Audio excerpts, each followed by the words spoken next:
नमस्कार आप सभी को। आज का अपना जो डिस्कशन सेशन है उसमें हम असिस्टेंट प्रोफेसर बॉटनी जो टेस्ट सीरीज है उसका इकोलॉजी और बायोडाइवर्सिटी सेक्शन जो था उसके क्वेश्चंस को हम डिस्कस करेंगे। आई होप पिछले वीडियोस आप लोगों ने यूज़ किए होंगे और काफ़ी ज़्यादा हेल्पफुल रहे होंगे। तो चलिए स्टार्ट करते हैं आज के इस डिस्कशन क्लास को। और यहाँ पे जो क्वेश्चन नंबर है वो आरपीसी के पिछले पेपर्स में जो क्वेश्चन नंबर रहा है वही हमने यूज़ किया है ताकि आप पेपर से कोरिलेट करें तो भी थोड़ा सा इजी रहेगा। चलिए क्वेश्चन नंबर फर्स्ट पे आते हैं कि the phosphorus cycle is unusual, कि फॉस्फोरस साइकिल है वो थोड़ा सा अलग है in sense that is it is entirely. तो देखो जैसे अपन कार्बन साइकिल की बात करते हैं, नाइट्रोजन साइकिल की बात करते हैं, वाटर साइकिल की बात करते हैं, तो एलिमेंट की जो अवस्थाएं होती हैं कि सॉलिड होता है, लिक्विड होता है, गैस होता है, तो मोस्टली जो हमारे बायोजियोकेमिकल साइक्लिंग्स है उन सभी में हम ये नोट करते हैं कि वहाँ पे गैसियस फेज पाई जाती है। लेकिन जो फॉस्फोरस साइकिल है उसमें गैसियस फेज नहीं होती है, नो गैसियस फेज, यानी कि ओनली सॉलिड फेज होती है। क्योंकि रॉक्स के अंदर होता है, रॉक्स में से सोल्यूबलाइज होगा फॉस्फेट के रूप में, जड़ें इसको सोखती हैं, या जो बड़े ट्रीज होते हैं वहाँ जड़ों के साथ माइकोराइजा होती है वो इसको सोख के पौधों को देती है। लेकिन कभी भी हमें फॉस्फोरस का कोई गैसियस फेज देखने को नहीं मिलता। तो ये एक स्पेशल पॉइंट होता है कि फॉस्फोरस का साइकिल है वो सेडिमेंट्री साइकिल को रिप्रेजेंट करता है, बाकी के अंदर ऐसा हमें देखने को नहीं मिलता है। नेक्स्ट क्वेश्चन पे आते हैं कि how much of the net primary productivity of an aquatic ecosystem is eaten and digested by the herbivore. जैसे जो प्रोड्यूसर्स होते हैं उनको ईट करते हैं हर्बीवोर, और हर्बीवोर को ईट करते हैं जैसे कार्निवोर, फेस्ट है, आगे अपन इस चेन को ले जा सकते हैं। ठीक है, तो ये हमसे पूछ रहा है कि जो एक्वेटिक इकोसिस्टम होते हैं, एक्वेटिक इकोसिस्टम्स के अंदर जो एनर्जी का ट्रांसफ़र होता है और प्रोड्यूसर लेवल के ऊपर जो नेट प्राइमरी प्रोडक्टिविटी है कि इन्होंने जितना भी रेस्पिरेशन के बाद में बचाया है उसको अपन नेट प्राइमरी प्रोडक्टिविटी बोलते हैं, तो उसका कितना प्रपोर्शन अगले ट्रॉफिक लेवल में पहुंच जाता है या हर्बीवोर उसका कितना परसेंट काम में ले लेते हैं। तो देखो इसका सिंपल सा एक बेसिक होता है, आप उस बेसिक को समझ लीजिए कि जैसे आप ये कहते हैं कि कोई ग्रास लैंड है, टेरेस्ट्रियल इकोसिस्टम है, जैसे घास को रैबिट खा रहा है ना, तो घास का बहुत सारा हिस्सा ऐसा होता है जिसको रैबिट नहीं खाएगा, वो नॉन यूटिलाइजेबल होता है। लेकिन अगर हम यही बात फाइटोप्लैंक्टन के लिए करें कि फाइटोप्लैंक्टन को जैसे जू प्लैंक्टन खाता है तो जू प्लैंक्टन उसको 100% ईट कर लेता है, यानी कि नॉन यूटिलाइजेबल है, वो कुछ होता ही नहीं है। तो एक्वेटिक इकोसिस्टम के अंदर जितना जो बायोमास अवेलेबल होता है वो बायोमास 100% अगले ट्रॉफिक लेवल में पहुंच जाता है, तो काफ़ी बड़ा जो प्रपोर्शन है वो ट्रांसफ़र होता है। तो यहाँ पे अगर हम देखें तो सबसे बड़ा जो प्रपोर्शन है वो 90% है, यानी कि एनर्जी ट्रांसफ़र के मामले में एक्वेटिक इकोसिस्टम है वो टेरेस्ट्रियल इकोसिस्टम के कंपैरिजन में बहुत स्ट्रॉन्ग होते हैं। Higher amount of energy next trophic level में चली जाती है क्योंकि नॉन यूटिलाइजेबल पार्ट वहाँ पे नहीं होते हैं। एक छोटी फिश को एक बड़ी फिश है वो एंटायरली ईट करती है, और ऐसे अपन आगे जाएंगे तो एक बड़ी फिश को और बड़ी फिश है वो पूरा खा जाती है। तो लेफ्ट बिहाइंड कुछ भी नहीं होता है, वही कॉन्सेप्ट आपको यहाँ पे लगाना था। इसके बाद में अगला क्वेश्चन करते हैं अपन कि द जियोग्राफिकल लिमिट, की भौगोलिक दृष्टि से क्या लिमिट होगी विद इन विच, कि जिसके अंदर एक पॉपुलेशन पाई जाती है, और उस एरिया की जो लिमिट होती है उसको अपन क्या बोलते हैं। तो सिंपली जो पूछा गया है वो तो है कि डिस्ट्रीब्यूशन रेंज पूछी गई है, डिस्ट्रीब्यूशन रेंज, कि कोई पॉपुलेशन कहाँ तक पाई जाती है, दैट इज़ डिस्ट्रीब्यूशन रेंज। जैसे मान लो कि ये आपने कोई एरिया ले लिया, इसके अंदर कोई पॉपुलेशन पाई जाती है तो उसकी डिस्ट्रीब्यूशन रेंज है जो आपने बाउंड्री स्टार्ट कर दी। अगर आप इसमें कोई हैबिटाट देखते हैं तो यहाँ पे हैबिटाट एक हो सकता है, यहाँ पे कोई दूसरा हैबिटाट हो सकता है, यहाँ पे कोई तीसरा हैबिटाट भी हो सकता है। तो हैबिटाट एक से ज़्यादा हो सकते हैं। निस हैबिटाट के अंदर का जो फंक्शनल जो सूट होता है रिसोर्सेज का उसको बोलते हैं, वो भी नहीं हो सकता। टेरिटरी का मतलब होता है जहाँ के रिसोर्सेज को ऑर्गेनिज्म डिफेंड करता है, डिफेंडेड रिसोर्सेज। ये भी अपने आप में क्वेश्चन होता है कि कहीं भी जो रिसोर्सेज पाए जाते हैं उनका वो हिस्सा जिसको ऑर्गेनिज्म किसी दूसरे को कंज्यूम करने नहीं देता, उसको हम डिफेंडेंट रिसोर्सेज बोलते हैं। तो जैसे अपन इसमें दिखाना चाहें तो किसी हैबिटाट का कोई पार्ट है और यहाँ जो रिसोर्सेज है इसके ऊपर ऑर्गेनिज्म 1 का आधिपत्य है कि ऑर्गेनिज्म 1 इसको इस्तेमाल करता है, ऑर्गेनिज्म 2 को इस्तेमाल करने की परमिशन नहीं है। तो देखा जाए तो कोई भी पॉपुलेशन कहाँ तक पाई जाती है उसको अपन डिस्ट्रीब्यूशन रेंज बोलेंगे, डिस्ट्रीब्यूशन रेंज। तो जो ऑप्शन दिए हुए हैं उसमें तो अपन को रेंज ही टिक करना है, लेकिन इसके बाद में एक थोड़ा सा सेक्शन आप इसमें और ऐड करें कि जैसे डिस्ट्रीब्यूशन रेंज होती है वैसे ही होम रेंज भी होती है। होम रेंज का मतलब ये है कि कोई भी ऑर्गेनिज्म है वो ऑर्गेनिज्म किसी पर्टिकुलर हैबिटाट का जो एरिया काम में लेता है या उसके जो डेली रूटीन की एक्टिविटीज़ हैं उसमें वो जहाँ जहाँ जिन रिसोर्सेज को काम में लेता है और जहाँ जहाँ तक वो जाता है वो उसका होम रेंज होता है, राइट। जैसे एक लॉयन है तो वो फॉरेस्ट के अंदर जहाँ जहाँ जाता है वो उसका होम रेंज है, और फिर जहाँ वो किसी दूसरे को रिसोर्सेज यूज़ करने नहीं देता वो उसका डिफेंडेंट टेरिटरी एरिया कहलाता है। तो सिंपली यहाँ पे कोई पॉपुलेशन कहाँ तक पाए जाते हैं तो अपन सिंपली बोलेंगे डिस्ट्रीब्यूशन रेंज का मामला है। थोड़ा सा समझे तो ये आंसर आपको डिस्ट्रीब्यूशन रेंज के हिसाब से देना पड़ रहा है। कोई दूसरा क्वेश्चन है वो होम रेंज के हिसाब से भी पूछा जा सकता है, तो होम रेंज एक अलग चीज़ होती है। ओके, नेक्स्ट क्वेश्चन पे आते हैं अपन। ये पूछ रहा है कि मैक्रो क्लाइमेट, देखो दो चीज़ें होती हैं, एक तो मैक्रो का मतलब तो होता है थोड़ा सा ज़्यादा जो होता है मोर, और माइक्रो का मतलब होता है जो कम होता है ना। मैक्रो माइक्रो से सिंपली अपन इनको अंतर कर सकते हैं कि micro climate is controlled mostly by the factor associated with, कि जैसे मान लो कि आपके पास पूरा ग्लोब है और इस ग्लोब के ऊपर जो क्लाइमेट है उस क्लाइमेट के अंदर बड़े जो चेंजेस हैं, मैक्रो का मतलब बड़े चेंजेस, तो बड़े चेंजेस किस चीज़ से जुड़े हुए होते हैं, ठीक है। जैसे इकोलॉजी में तो हम यही पढ़ते हैं कि जैसे वेजिटेशन भी हर चीज़ को प्रभावित करती है, सोइल भी करता है, लॉन्जिट्यूड लैटिट्यूड ये सभी प्रभावित करते हैं कि हर चीज़ क्लाइमेट को, इकोसिस्टम को और सारी चीज़ों को प्रभावित करते हैं। लेकिन थोड़ा सा अपन असर देखना चाहते हैं ना कि ज़्यादा असर किस चीज़ से आएगा, वो आपको आंसर देना है, ठीक है। तो सीधी सी बात ये है कि अगर हम ग्लोब के ऊपर या हमारी धरती के ऊपर जो इक्वेटर है 0 डिग्री जो है, 0 डिग्री से अगर हम नॉर्थ पोल की तरफ जाएं या हम साउथ पोल की तरफ जाएं, यानी कि अगर हम पोल्स की तरफ जाएंगे तो जो क्लाइमेट है वो बहुत ज़्यादा बदलता है। अगर आप एक ही जगह पे ज़मीन से ऊंचाई पे जाएंगे तो भी क्लाइमेट बदलता है, उसको अपन हाइट के साथ में जोड़ें, लेकिन वो अंतर इतना ज़्यादा नहीं आता जितना अंतर है वो लैटिट्यूड के साथ में आता है। तो आंसर रहेगा लैटिट्यूड, कि लैटिट्यूड वाइज से देखें तो हमारा जो क्लाइमेट का डिफरेंस है वो बहुत बड़ा आता है, जो कि हम बायोम्स के अंदर भी देख सकते हैं। तो वैसे तो जनरली ये होता है कि हर चीज़ प्रभावित करती है, लेकिन ग्लोब के ऊपर अगर हम 0 डिग्री से शिफ्ट करते हैं, चाहे आप नॉर्थ में करें या साउथ में करें, दैट आर कॉल्ड लैटिट्यूड। तो लैटिट्यूड का जो इम्पैक्ट है वो इम्पैक्ट सबसे बड़ा आता है, वेजिटेशन पे भी आएगा, क्लाइमेट पे भी आएगा, बायोडाइवर्सिटी पे भी आएगा, हर चीज़ पे आता है। ओके, नेक्स्ट क्वेश्चन पे आइए। ये क्वेश्चन बहुत ही शानदार लेवल है कि फोटोकेमिकल स्मॉग में क्या होता है या उसमें ऐसी कौन सी चीज़ें जो हमेशा ही पाई जाती है। देखो, फोटो का मतलब तो होता है लाइट, की सनलाइट की प्रेजेंस में होना होता है।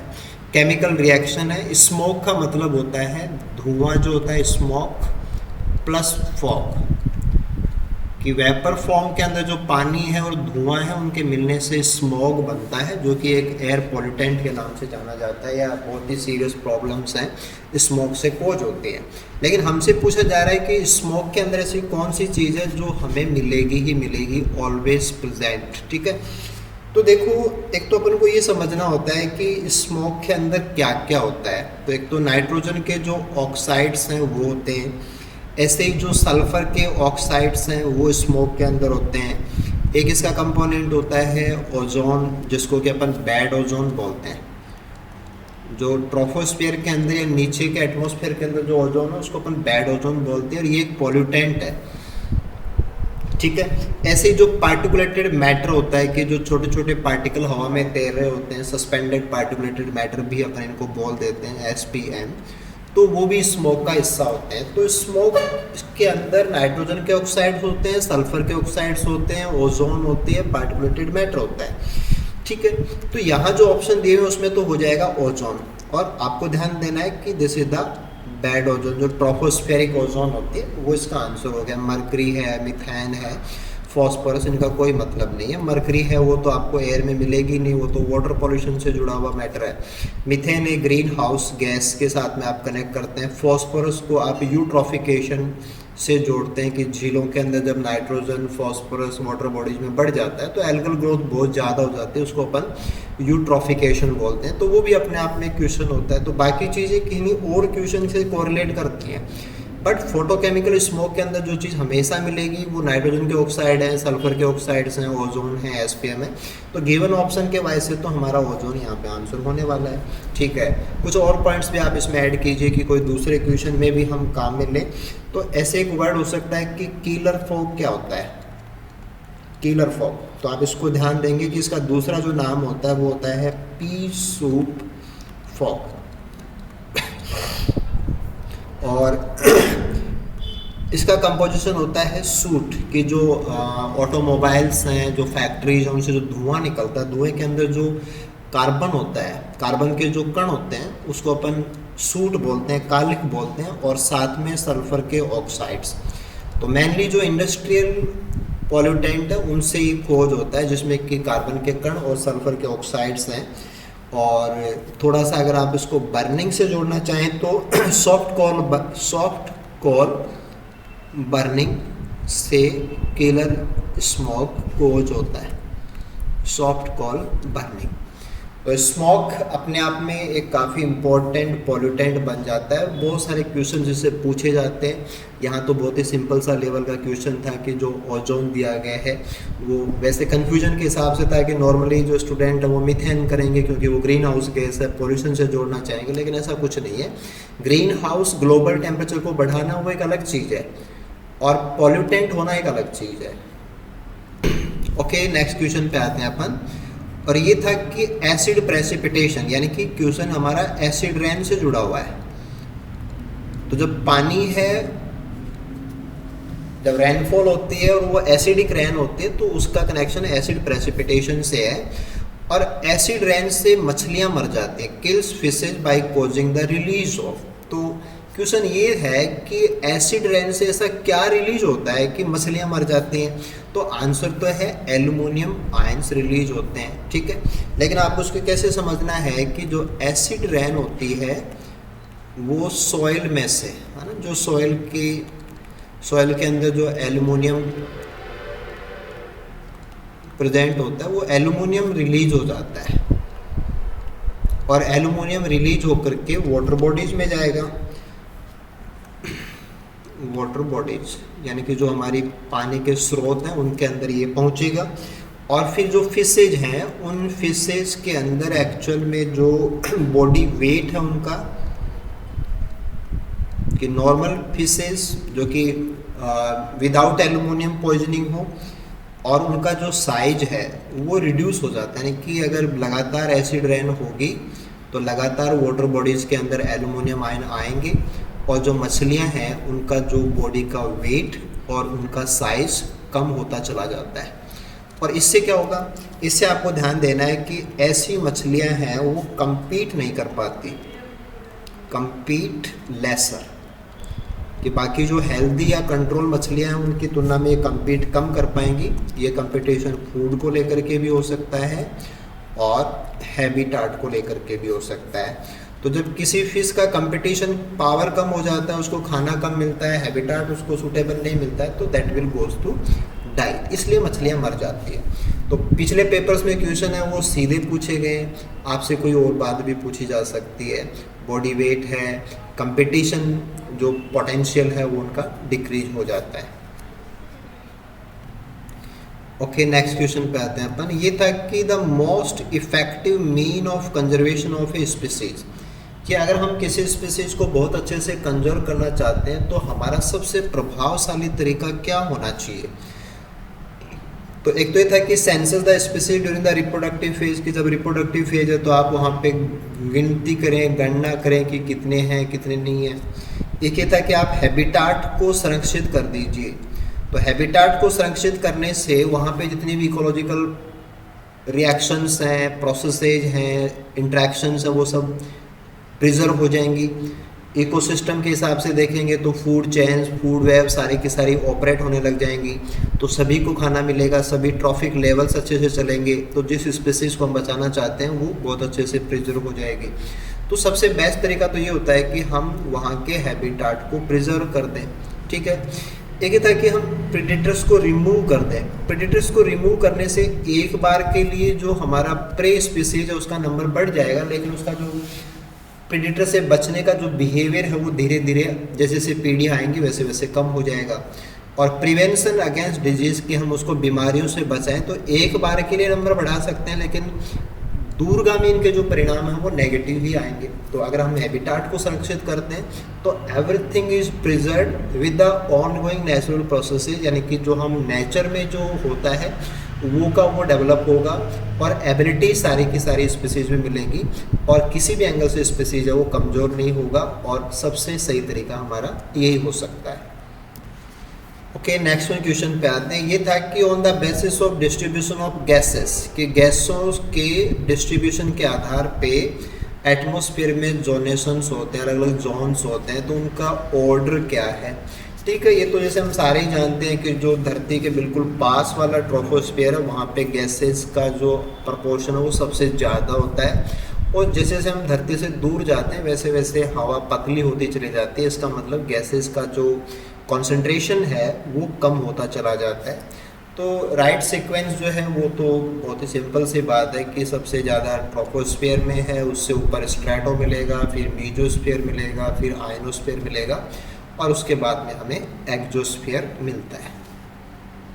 ठीक है, ऐसे ही नेक्स्ट क्वेश्चन भी जोनेशन को लेकर के ही है। Which one is the correct zonation of vegetation, कि वेजिटेशन के प्रकार के आधार पे जो अलग अलग जोन्स हैं वो अपन को बताने हैं, और ये भी हमें बताने हैं कि जब हम 0 डिग्री से पॉज की तरफ जाएंगे तो देखो 0 डिग्री जो है वो अपने आप में बहुत स्पेशल हो जाता है, क्योंकि 0 डिग्री का मतलब है ट्रॉपिकल, और ट्रॉपिकल के अंदर बहुत ज़्यादा रेनफॉल है, बहुत ज़्यादा डायरेक्ट सनलाइट है, बहुत ज़्यादा बायोडाइवर्सिटी है।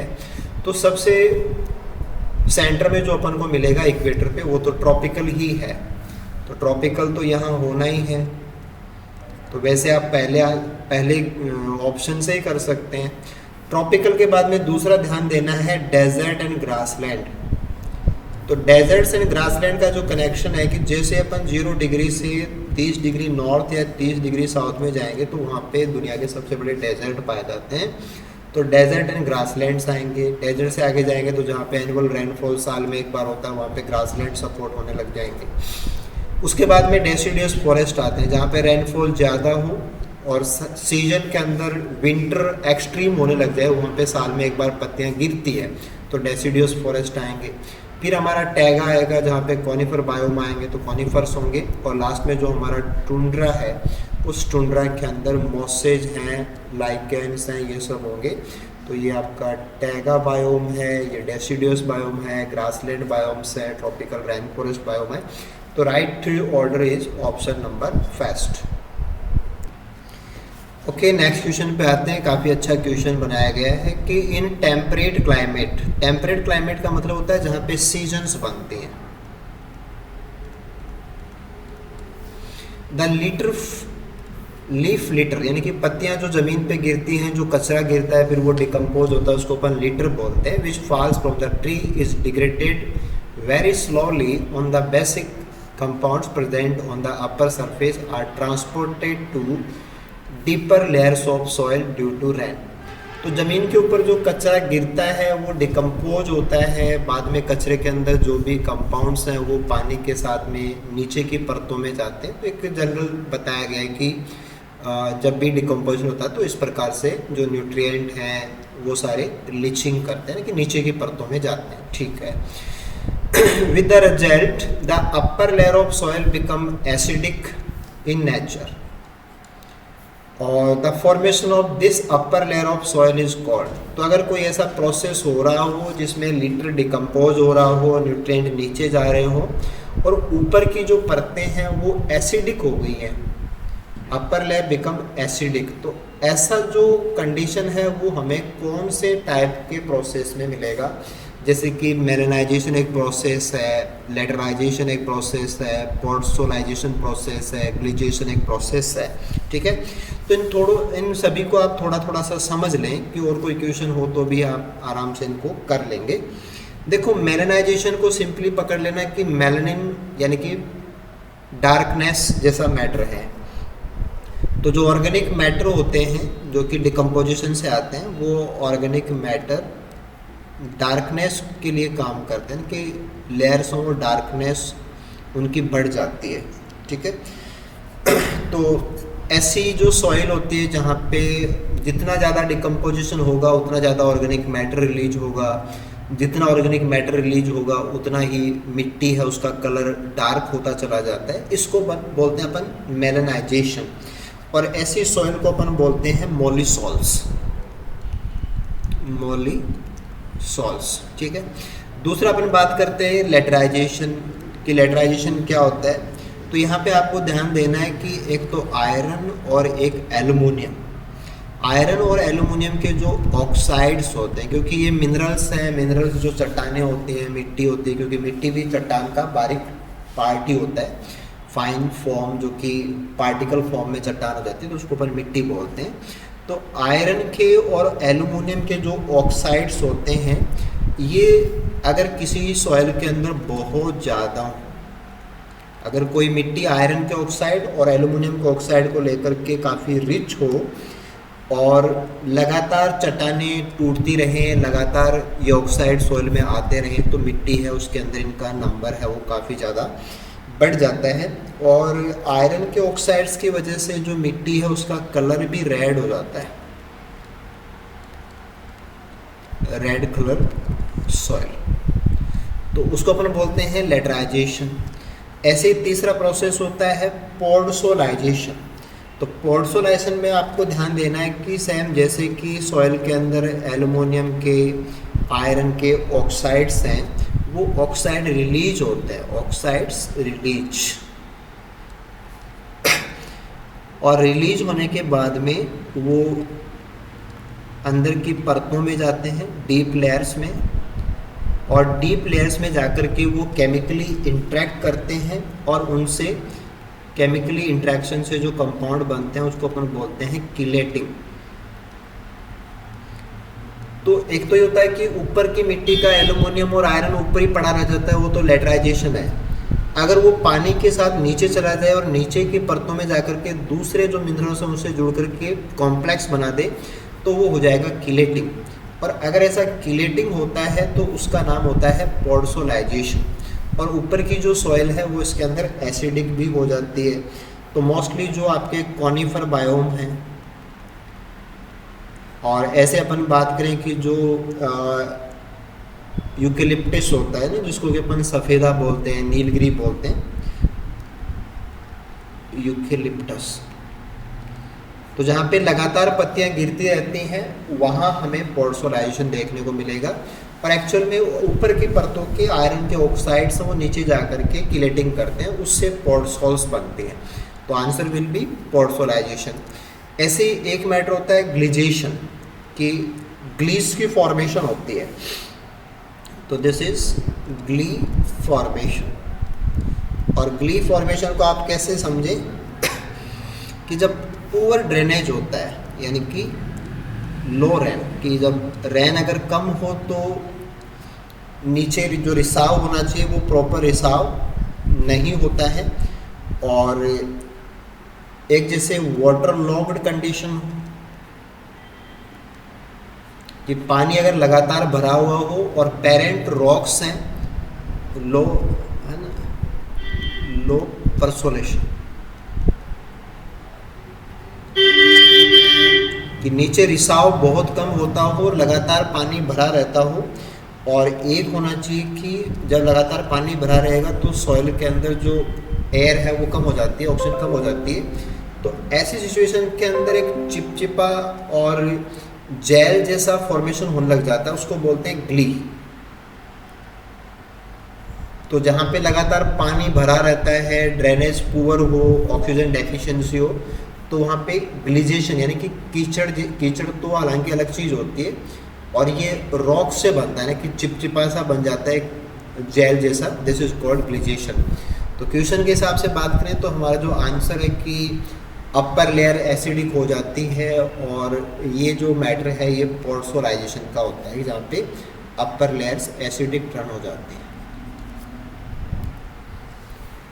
ओके, नेक्स्ट क्वेश्चन पे आते हैं। ये था कि द वेजिटेशन हैविंग न्यूमेटोफोर्स, की जो रेस्पिरेशन है उसके लिए पोर्स होते हैं न्यूमेटोफोर्स, प्रॉप रूट होती हैं, विविपेरस टाइप के उनमें बीज जर्मिनेशन का तरीका पाया जाता है, स्टेम के ऊपर थिक क्यूटिकल पाई जाती है। तो ऐसा आपको कहाँ मिलेगा? तो ये करैक्टर मैंग्रोव्स के होते हैं, क्योंकि मैंग्रोव्स के अंदर कुछ जड़ें हैं वो कीचड़ से बाहर निकल जाती हैं, और इनके ऊपर पोर्स होते हैं जिनसे गैसेस एक्सचेंज होता है, इनको बोलते हैं न्यूमेटोफोर्स।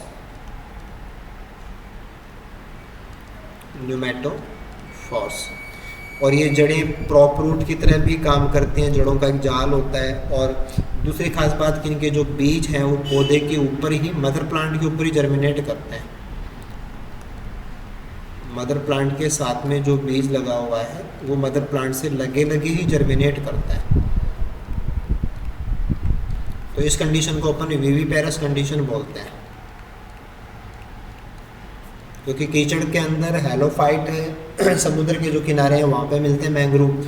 तो मैंग्रोव जहाँ पे खड़े होते हैं वहाँ पे साल्ट कॉन्सेंट्रेशन बहुत ज़्यादा होती है, सॉल्ट से पानी है वो खींचना बहुत नामुमकिन होता है। तो पौधा अपने बीजों को मदर प्लांट से अटैच कंडीशन में जर्मिनेट कराता है, तो विविपेरस कंडीशन होती है। और फिर प्लांट फिजियोलॉजी के हिसाब से आप थोड़ा ध्यान देंगे कि बीजों को जर्मिनेट करने से रोकने वाला जो हार्मोन होता है वो एब्सिसिक एसिड होता है, और एब्सिसिक एसिड जब तक होता है तब तक विविपेरस कंडीशन नहीं हो सकती। तो एब्सिसिक हार्मोन की कमी होती है। वैसे अपन कहें कि जब डेजर्ट के बीज हैं वो कई सालों तक उगते ही नहीं हैं, उनमें एब्सिसिक एसिड ज़्यादा होता है, और जो लगातार पौधे पे लगे लगे ही जर्मिनेट कर जाते हैं, इसका मतलब एब्सिसिक एसिड उनमें कम पाया जाता है। ठीक है। और एक थोड़ा सा आप ये भी ध्यान देंगे कि इनके अंदर जो एनाटॉमी की बात करेंगे तो एच सेप्ड स्क्लेरिड्स पाए जाते हैं। जो हार्ड सेल्स होते हैं, स्क्लेरेनकाइमेटल सेल्स होते हैं, वो एच सेप्ड स्ट्रक्चर्स बनाती हैं, जस्ट लाइक एच सेप्ड। तो एच सेप्ड स्क्लेरिड्स का पाया जाना भी मैंग्रोव का करैक्टर है, निमेटोफोर का पाया जाना भी मैंग्रोव का करैक्टर है, विविपेरस सीड जर्मिनेशन भी मैंग्रोव का करैक्टर है। ओके, नेक्स्ट बात है अपन कि in India tropical humid evergreen forest. तो जब भी आपको ऐसे क्वेश्चन करने हो तो आपको थोड़ा सा ध्यान देना हो कि ट्रॉपिकल का मतलब होता है हैवी रेनफॉल के हिसाब से आप इसको देखिए कि रेनफॉल बहुत ज़्यादा होना चाहिए, और ह्यूमिडिटी भी आपको तभी मिल सकती है। और एवरग्रीन पौधे तब होते हैं जब सीजन्स नहीं बनती हैं, नो सीजन्स। नो सीजन का मतलब इंडिया के अंदर नो सीजन का मतलब होता है कोस्टल एरिया, कि जो समुद्र के तटीय एरिया होते हैं वहाँ पे सीजन्स नहीं बनते, बाकी इंडिया के अंदर सीजन्स बनती हैं। तो right answer will be Western Ghat और अंडमान निकोबार आइलैंड का जो समूह है दैट इज ट्रॉपिकल भी है, हैवी रेनफॉल भी है, ह्यूमिड भी है, और एवरग्रीन फॉरेस्ट यहाँ पे आपको मिलेंगे। ओके, नेक्स्ट क्वेश्चन पे आते हैं अपन। ये था कि सवाना बायोम्स की विशेषता क्या है। देखो, सवाना का मतलब होता है कि दूर तक घास के मैदान हो और उसमें फिर जगह जगह पे कुछ कुछ पेड़ हो। तो काफ़ी सारा घास का मैदान और उसमें कहीं कहीं पे पेड़ हो, उसको अपन सवाना बोलते हैं। और जैसे बात करें तो आंसर तो जैसे यहाँ पे दे रखा है कि grassland with scattered trees and rainfall will be 40 to 60 inches per year. ठीक है, थोड़ा सा आप ध्यान ये दे सकते हैं कि जैसे ग्रास को तो पानी कम चाहिए, लेकिन जो ट्रीज हैं उनको पानी चाहिए। तो रेनफॉल तो यहाँ पे काफ़ी ठीक होता है, लेकिन पौधे हैं वो ट्री बन नहीं पाते, क्योंकि एक क्वेश्चन आपके पास से और मिल सकता है जिसकी बहुत अच्छी संभावनाएं हैं, वो होता है कीस्टोन स्पीसीज से, कि निम्न में से कीस्टोन स्पीसीज कौन सी है या कौन से इकोसिस्टम में कौन कीस्टोन स्पीसीज है। तो यहाँ हमें ध्यान देना होता है कि जो सवाना होते हैं उनमें एलिफेंट पाया जाता है, और एलिफेंट एक कीस्टोन स्पीसीज है, और एलिफेंट पेड़ों को तोड़ते रहते हैं। तो हालांकि यहाँ पे ट्री तो और भी हो सकते हैं, लेकिन एलिफेंट्स उन ट्रीज को पनपने नहीं देते हैं, तोड़ देते हैं। इस वजह से बारिश होने के बावजूद भी यहाँ पे ज़्यादा ट्री डेवलप नहीं हो सकते, क्योंकि एलिफेंट होने नहीं देता है। और अगर कोई ऐसा सीन हो कि दूर दूर तक घास और पेड़ कहीं कहीं पे हो, तो हम उसको फॉरेस्ट नहीं बोल सकते, हम उसको सवाना बोलेंगे। तो जब तक एलिफेंट है तब तक सवाना है, इसका मतलब सवाना एलिफेंट पे डिपेंड करता है। तो elephant is the keystone species for savanna biomes. वैसे यहाँ पे पूछा गया था कि सवाना बायोम की विशेषता क्या है, तो दूर दूर तक घास के मैदान, बीच में कहीं कहीं पे tree, this is savanna. Annual precipitation है वो नॉर्मल ग्रासलैंड में जितना होता है उससे ज़्यादा होगा। ओके, नेक्स्ट क्वेश्चन राजस्थान को लेकर के है कि the tree which is considered most important for survival of man, कि राजस्थान के अंदर जो भौगोलिक अवस्थाएं हैं, जो सोशो इकोनॉमिक स्टैंडर्ड है, वो भी डेजर्ट को लेकर के। तो राजस्थान के डेजर्ट में लोगों के लिए सबसे फ़ायदे का पौधा कौन सा है, ये आपको बताना है। देखो, अकेसिया सेनेगल को अपन कूमट बोलते हैं, कैलिगोनम पॉलीगोनेटिस को अपन फोग बोलते हैं, कैपेरिस डेसिडुआ को अपन कैर बोलते हैं। तो हालांकि ये सभी यूजेबल हैं कि अपन अकेसिया सेनेगल कुमटा है उसको फ्रूट्स को अपन खाते हैं। कैलिगोनम जो फोग है उससे रायता तैयार होता है। कैलिगोनम की जो जड़ें हैं उससे जो सुनार हैं वो जो गोल्ड है उसको तपाने के काम में लेते हैं, तो यूजेबल तो वो भी है। कैपेरिस केर है, केर को अपन काम में लेते हैं, सब्जी बनती है, अचार भी बनता है, और मेडिसिनल यूज़ भी होता है सूखे केर का। तो यूजेबल तो सारे ही हैं, बट मोस्ट इम्पॉर्टेंट के हिसाब से आंसर देना पड़ेगा। तो मोस्ट इम्पॉर्टेंट प्रोसोपिस सिनेरेरिया की जो खेजड़ी है, क्योंकि यहाँ पे आप देखेंगे कि इसकी जो वुड है वो भी काम में आती है, इसके जो फ्रूट हैं, जो सांगरी है वो भी काम में आती है, और ऐसे अगर हम बात करें कि इसकी जो लीफ है वो भी काम में आती है, इसकी जो छाया है वो भी काम में आता है। तो मल्टीपर्पज़ ट्री है, तो that's Y answer will B Prosopis cineraria. तो कोई क्वेश्चन ऐसा भी हो सकता है कि जहाँ पे आपको थोड़ा सा सोशियो इकोनॉमिक जो अपना प्रीवियस है उसको ध्यान में रख के आंसर देना पड़ेगा। ओके, नेक्स्ट क्वेश्चन पे आते हैं। ये था कि plant species which are genotypically different, लेकिन अभी भी वो इंटरफर्टाइल हैं और occurs in distinct habitat are called. तो दो अलग अलग हैबिटाट के अंदर मिलने वाली स्पीसीज हैं, लेकिन वो अभी भी आपस में गैमेट एक्सचेंज कर सकते हैं, इंटरफर्टाइल हैं, लेकिन उनके जीन्स में अंतर है, जेनेटिकली वो कैसी हैं, डिफरेंट हैं। तो इसको अपन बोलते हैं इकोटाइप्स। एक होता है इकैट्स। इकैट्स का मतलब होता है मॉर्फोलॉजिकल वेरिएशन। मॉर्फोलॉजिकल वेरिएशन, जैसे कि जहाँ पे हमारी पगडंडी होती है वहाँ पे दूब है, वो ज़मीन पे चिपकी हुई है, उससे थोड़ा दूर देखेंगे तो दूब है वो सीधी खड़ी होती है। तो वो केवल मॉर्फोलॉजिकल वेरिएशन है, जेनेटिकली कोई चेंज नहीं है, उनको बोलते हैं इकैट। और जहाँ पे जेनेटिकली वेरिएशन हो जाते हैं, जेनेटिकली वेरिएशन अगर आ जाते हैं तो उनको अपन बोलते हैं इकोटाइप्स। लेकिन ये वेरिएशन इतने ज़्यादा भी नहीं होते कि आपस में ब्रीडिंग नहीं कर सकते, कम होते हैं, स्पीसीज लेवल से छोटे होते हैं, बिलो स्पीसीज लेवल होते हैं, बिलो स्पीसीज लेवल। क्योंकि अगर स्पीसीज लेवल से ज़्यादा बड़े अंतर हो जाते हैं तो फिर दूसरी स्पीसीज आ जाती है। लेकिन यहाँ पे एक ही स्पीसीज के अंदर जो इंट्रा स्पेसिफिक वेरिएशंस होते हैं उनका नाम होता है इकैट एंड इकोटाइप। और अगर मैटर जेनेटिकली फिक्स हो गया है तो दिस इज कॉल्ड इकोटाइप। अगर मैटर मॉर्फोलॉजी तक सीमित है तो आप इसको बोलेंगे इकैट। तो इकैट एंड इकोटाइप स्पीसीज के अंदर के वेरिएशन हैं, लेकिन दो प्रकार के हैं, एक नॉन जेनेटिक और एक जेनेटिक। तो यहाँ पे आपको जेनेटिकली डिफरेंट पूछा गया था, दैट विल बी इकोटाइप। ठीक है, इसके बाद में दो वर्ड और हैं। अगर आप इकोक्लाइन को समझें कि हम इकोक्लाइन किसे बोलते हैं, तो इकोक्लाइन का मतलब होता है variation in physio chemical factor, variation in physio chemical factor across ecosystem. जैसे मान लो कि आप ग्रासलैंड है, उस ग्रासलैंड से आप फॉरेस्ट में गए, तो आप एक इकोसिस्टम से दूसरे इकोसिस्टम को क्रॉस कर रहे हो। तो ऑब्वियसली ग्रासलैंड के फिजियोकेमिकल फैक्टर अलग हैं, सॉइल के पैरामीटर अलग हैं, पीएच अलग है, रेनफॉल अलग है, लाइट अलग है, तो ग्रासलैंड के पैरामीटर डिफरेंट हैं, फॉरेस्ट के पैरामीटर डिफरेंट है। तो एक इकोसिस्टम से दूसरे इकोसिस्टम तक जाने में जो पैरामीटर्स का चेंज आता है वो भी केवल फिजियोकेमिकल पैरामीटर, तो उस लाइन का नाम होता है इकोक्लाइन। ठीक है, ऐसे ही दूसरा वर्ड आता है इकोटोन। इकोटोन का मतलब ये होता है कि जैसे आपके पास एक हैबिटाट है, फिर दूसरा हैबिटाट है, तो जब आप दो इकोसिस्टम को एक्रॉस करते हो, ये सिस्टम 1 हो गया, ये सिस्टम 2 हो गया, अगर हम दो इकोसिस्टम को एक्रॉस करते हैं तो स्पीशीज डाइवर्सिटी में जो चेंज आता है,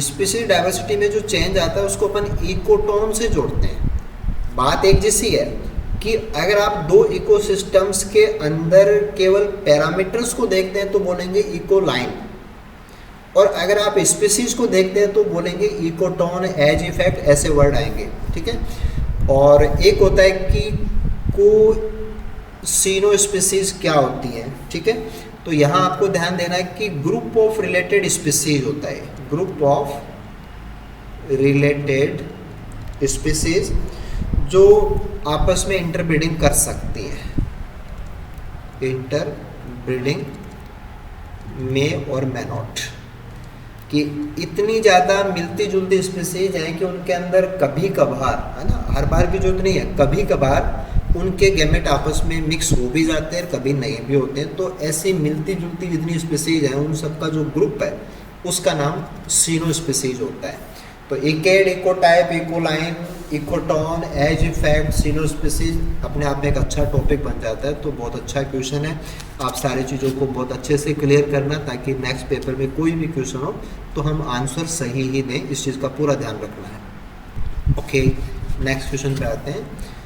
ये सर्वाइवल कर्व से ग्राफ जो बनते हैं वहाँ से क्वेश्चन है कि in a population the organism which are left after the death of organism are called survivors, कि जिनकी डेथ हो जाती है उसके बाद में जो बच्चे भी होते हैं उनको अपन सर्वाइवर बोलते हैं। ठीक है, if a group is plotted between number of survivor and their age, कि कितने बचे हुए हैं उनकी संख्या को और कितनी एज के हैं, तो संख्या और एज का अगर हम ग्राफ बनाएं तो then different shape are form, तो 3 प्रकार के ग्राफ अपन देखते हैं कि type first, type second, type third बनते हैं। ठीक है, but if most of the members of living population complete their normal biotic potential and their death occur with the old age, तो यानी कि हम ऐसा कहना चाहते हैं कि सर्वाइवर तो अपन यहाँ लेते हैं और एज को अपन एक्स एक्सिस पे लेते हैं, और हमारा मैटर क्या चल रहा है कि मोस्टली जो है, मोस्ट ऑफ द मेंबर्स जो हैं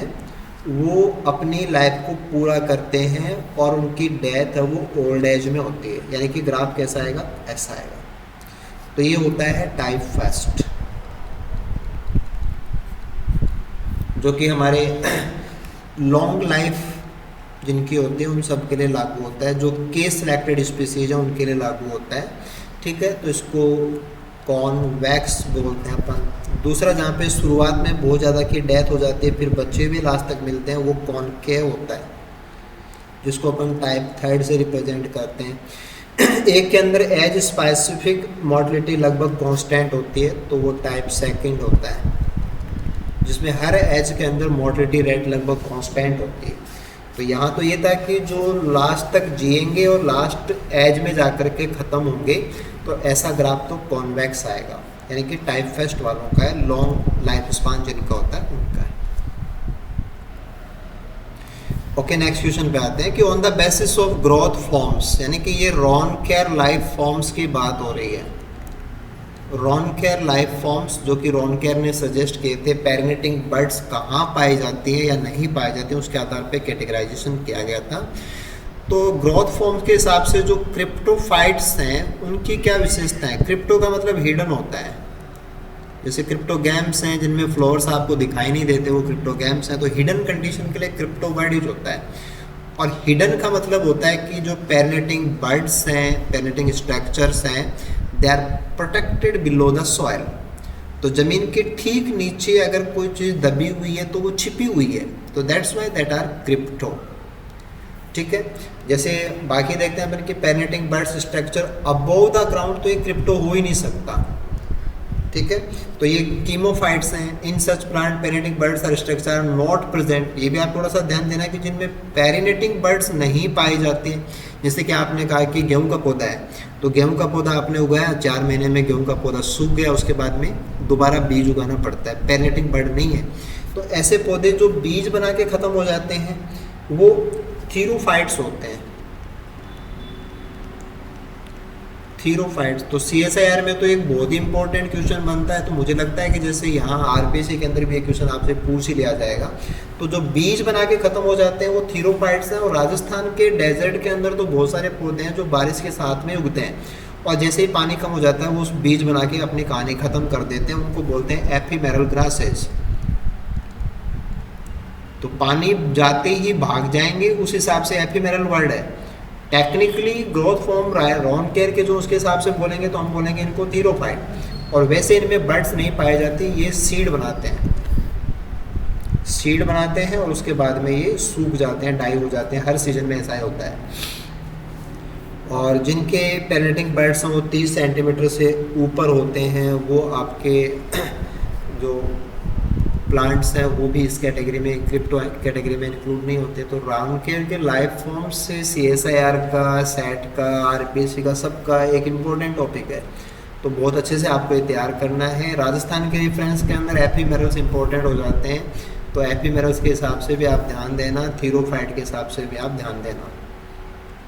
ठीक है, नेक्स्ट क्वेश्चन था कि if one wants to study, कि कोई ये चाहता है कि वो क्या स्टडी करना चाहता है कि स्ट्रक्चर क्या है, परतें। स्ट्रेटिफिकेशन का मतलब लेयर्स होता है, परतें जो होती है, कि किसी प्लांट कम्युनिटी के अंदर कितनी परतें हैं, क्या स्ट्रक्चर है, इसका पता लगाना चाहता है तो उसको कौन सा मेथड अप्लाई करना पड़ेगा।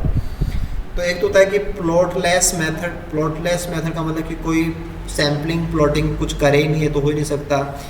चार्ट मेथड जो है ये 2 डायमेंशनली होता है, यानी कि इससे आप एरिया का ही पता चलता है।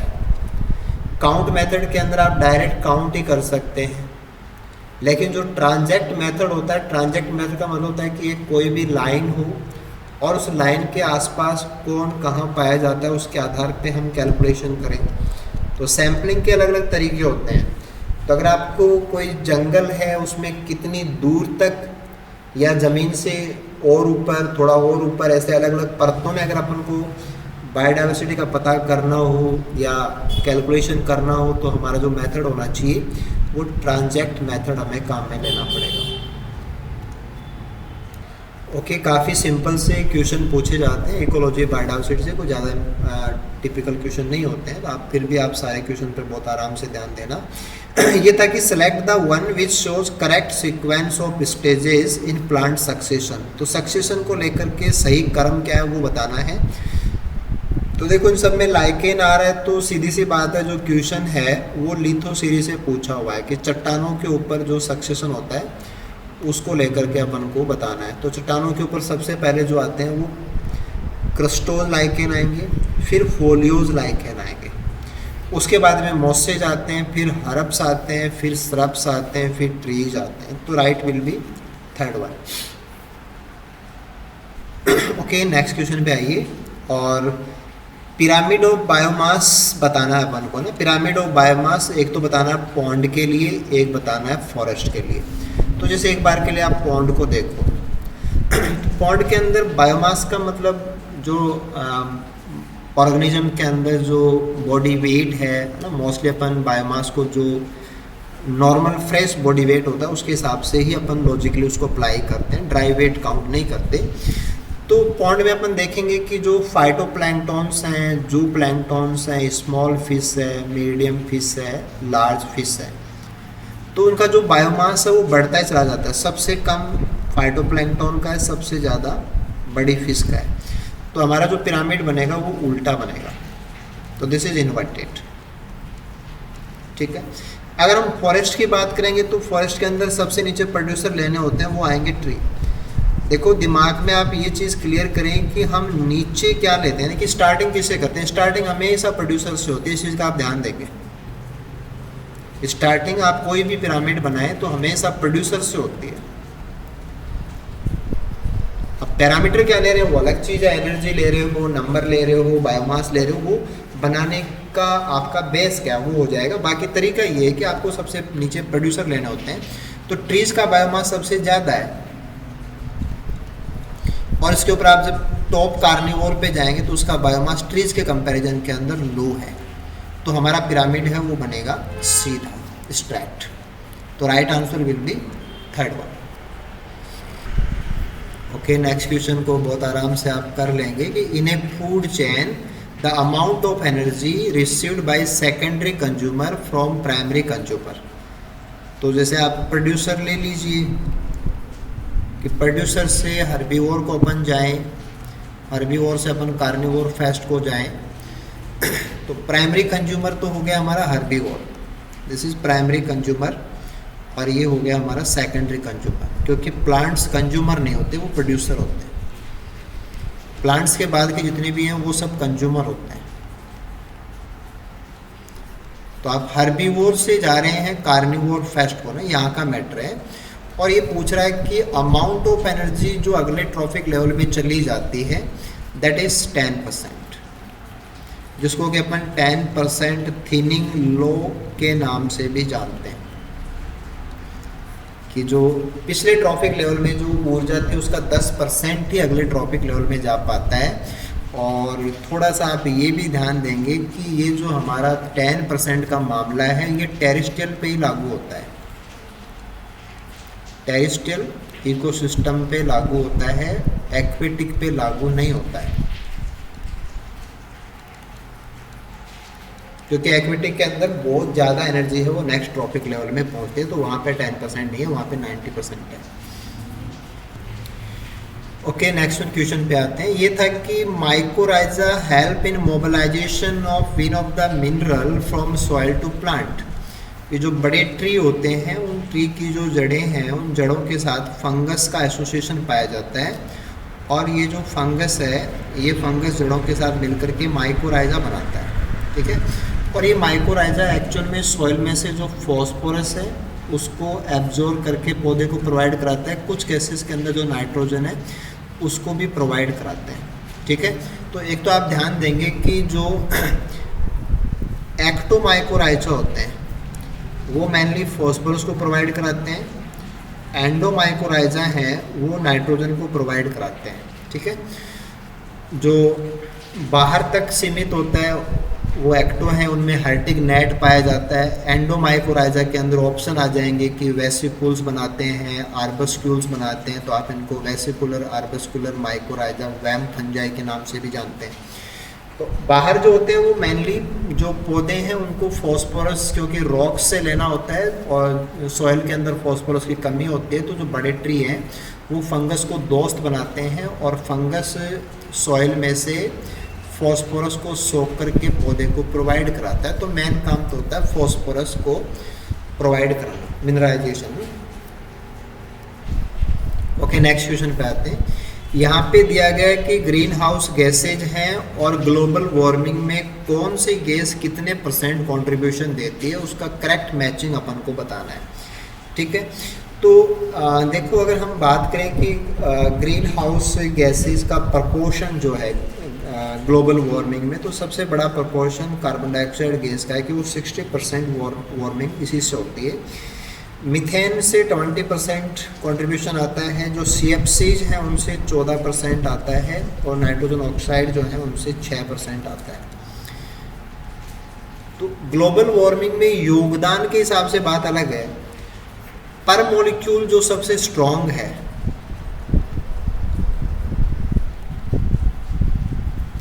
पर मॉलिक्यूल स्ट्रॉन्गेस्ट की अगर हम बात करेंगे तो उसका आंसर आएगा मीथेन। और लाइफ टाइम के हिसाब से बात करेंगे कि कितने लंबे समय तक प्रभाव डालती है, तो उसमें आंसर आएगा CFC। और अमाउंट या प्रोपोर्शन देखेंगे तो उसमें आंसर आएगा CO2। तो ये जो करेक्ट कॉम्बिनेशन है ये अपन को थर्ड ऑप्शन में मिल जाएगा। ओके, नेक्स्ट वन क्वेश्चन भी ग्रीन हाउस गैस से है, लेकिन ये पूछा गया है कि which of the following is called super green house gas, कि सुपर ग्रीन हाउस गैस किसे कहते हैं या सुपर ग्रीन हाउस गैस कौन सी है। तो सुपर क्या है, पहला तो ये देखना होता है कि सुपर का मतलब क्या है। सुपर का मतलब है very very stronger, stronger than CO2।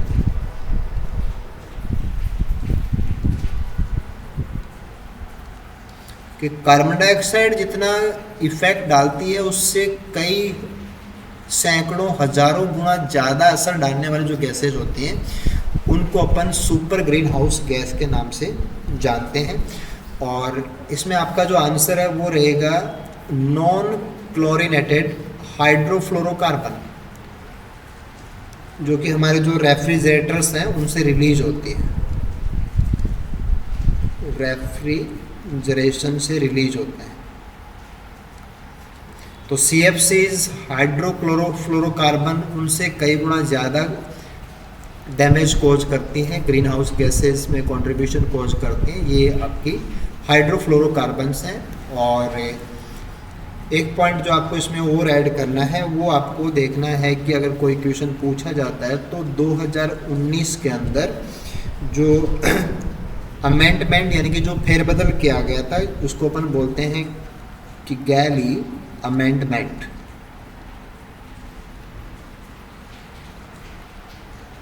इन मॉन्ट्रियल प्रोटोकॉल,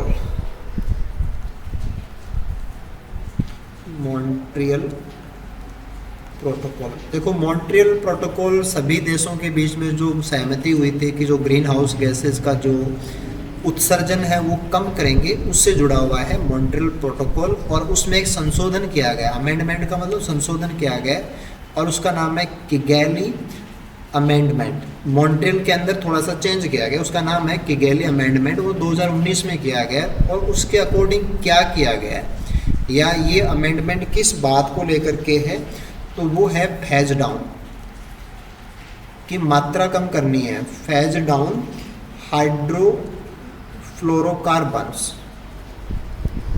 85%, ये लगभग 85% तक जो उत्पादन इनका हो रहा है वो कम करना है टिल 2050, कि सभी देशों को मिलकर के 2050 तक जो HFCs रिलीज हो रहे हैं उनकी मात्रा को 85% तक कम करना है।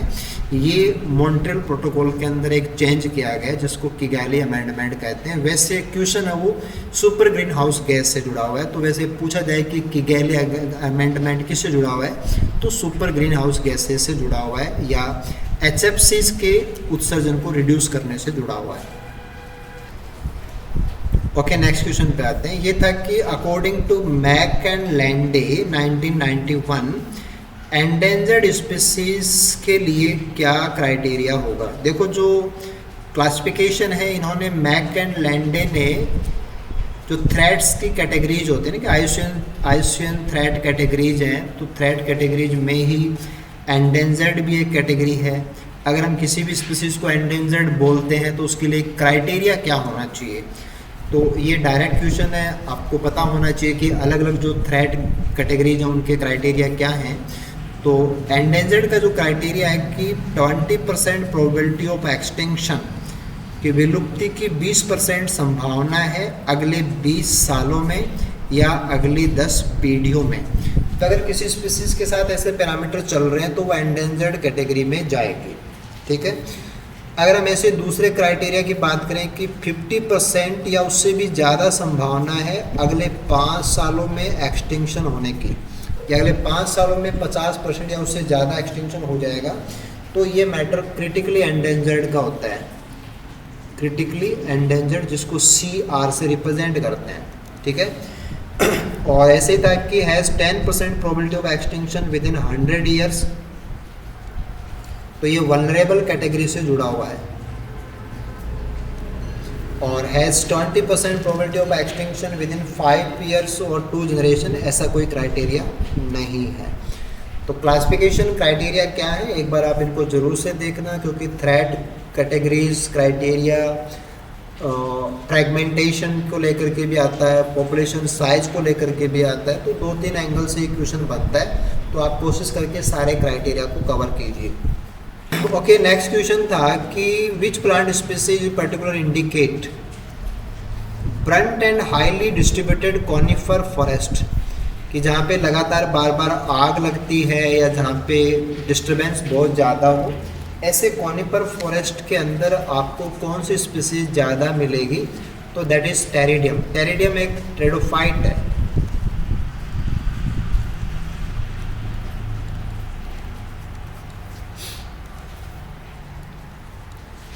तो बाकी जैसे केसिया है, ये एक नॉर्मल स्पीसीज है। क्यूरकस कॉनिफरस बायोम का पार्ट है। अमेरंथस एक नॉर्मल स्पीसीज है। इनका ब्रंट और हाईली डिस्ट्रीब्यूटेड कॉनिफर फॉरेस्ट से कोई कनेक्शन नहीं है। टेरिडियम जो कि एक टेरिडोफाइट है, वो नॉर्मली ग्रो करता है। टेरिडियम को अपन ईगल फर्न के नाम से भी जानते हैं, ईगल फर्न।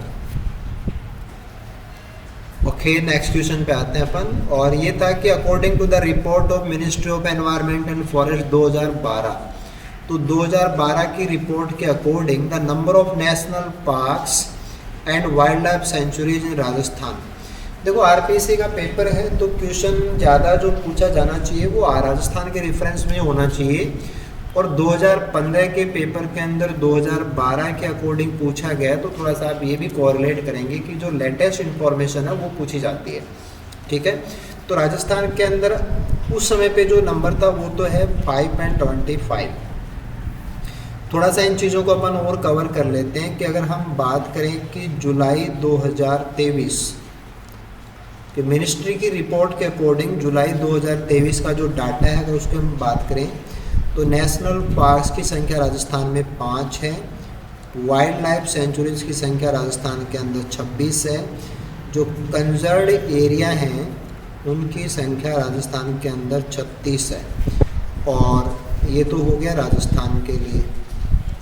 और ऐसे अगर हम इंडिया की बात करें तो इंडिया के लिए नेशनल पार्क्स की संख्या है वो है 106, और वाइल्ड लाइफ सेंचुरीज की संख्या है वो है 567।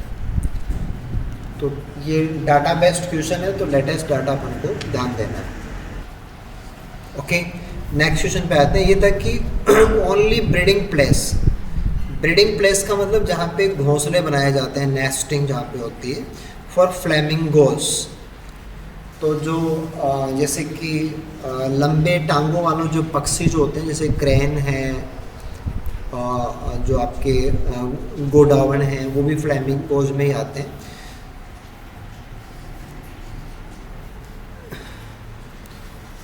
तो एक्चुअल में जो क्वेश्चन जो पूछा गया है, और आरपीसी ने पूछा है, 2015 में पूछा है, राजस्थान के हिसाब से क्वेश्चन होना चाहिए।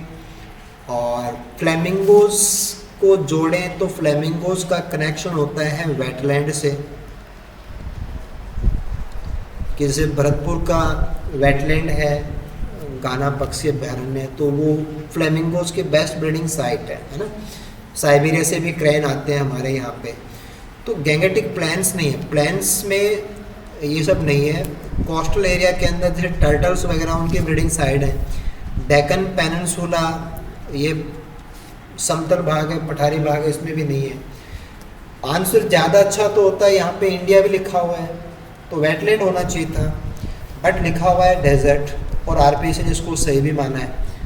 और ऑब्वियसली सही आपको जस्टिफाई भी करना पड़ेगा कि गैंगेटिक प्लान्स गलत कर रहे हो, मेराइन कोस्ट गलत कर रहे हो, डेक्कन पेनिनसुला गलत कर रहे हो, तो डेक्कन को आप जोड़ोगे कैसे?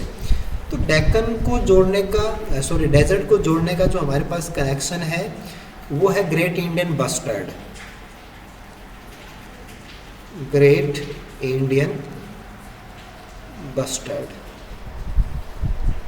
कि जो हमारा गोडावण है उसकी breeding site, only breeding place for flamingos in India, तो ओनली से भी थोड़ा सा कोरिलेट कर सकते हैं कि वैसे तो फ्लेमिंगोज की बहुत साइट है इंडिया के अंदर, लेकिन ओनली और इंडिया में और एक ही, और फिर डेजर्ट, तो हमारा मैटर तो गोडावण से जुड़ता है, और पेपर आप आरपीएससी का दे रहे हो तो गोडावण आपके लिए सही भी लगेगा। तो ऐसे इसका आंसर देना था। तो माइंड ब्लोइंग क्वेश्चन मान सकते हो कि मतलब दिमाग पूरा घूम के रहेगा कि भाई करें भी तो क्या करें, बट आपको थोड़ा सा स्मार्ट रहना है, जानबूझ के सारा सीन देख के कवर करके कि आरपीसी के हिसाब से, राजस्थान के हिसाब से सही क्या होना चाहिए और कोरिलेट भी होना चाहिए। ओके, नेक्स्ट क्वेश्चन पे आते हैं। ये था कि जो मीना माता महामारी है, एपिडेमिक है, was cause by methyl mercury, ना कि पानी के अंदर मिथाइल मरकरी की मात्रा होने से बच्चों के अंदर ये मीना माता प्रॉब्लम होती है। तो बच्चों के अंदर मिथाइल मरकरी है वो पेनिट्रेट करके बच्चों में जाती है, तो बच्चों में वो कैसे एंटर करती है, तो वो है प्लेसेंटा, यानी कि जो मदर वॉर्म होता है, कि जो प्रेग्नेंट लेडीज हैं, वो प्रेग्नेंट लेडीज अगर ये पोल्यूटेड वाटर यूज़ करती हैं तो बच्चों के अंदर मीना माता हो जाता है। ऐसा नहीं है, एक्चुअल में इसको आप ऐसे समझें कि जो वाटर है उस वाटर के अंदर मिथाइल मरकरी है,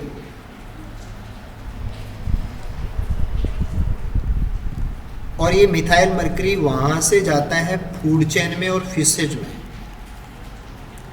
और अगर इन फिशेज को प्रेग्नेंट वुमेन ईट करती हैं, प्रेग्नेंट लेडीज अगर इनको ईट करेंगी तो फिर प्लेसेंटा से होकर के उनके वॉर्म के अंदर जो फीटस है उस फीटस में जाती है, और उस बच्चे के अंदर जाकर के प्रॉब्लम होती है। और प्रॉब्लम क्या होती है वो भी आपको पता होना चाहिए कि मेंटल रिटार्डेशन होता है, मेंटल डिसऑर्डर्स हैं वो कोज होते हैं कि न्यूरोलॉजिकल जो डेवलपमेंट है वो प्रभावित हो जाता है, बच्चे का जो हेल्थ इश्यू है उसको हम मीना माता के नाम से जानते हैं। और आप इसमें ऐड करेंगे कि मिथाइल मरकरी के साथ में मिथाइल सल्फेट भी है, मिथाइल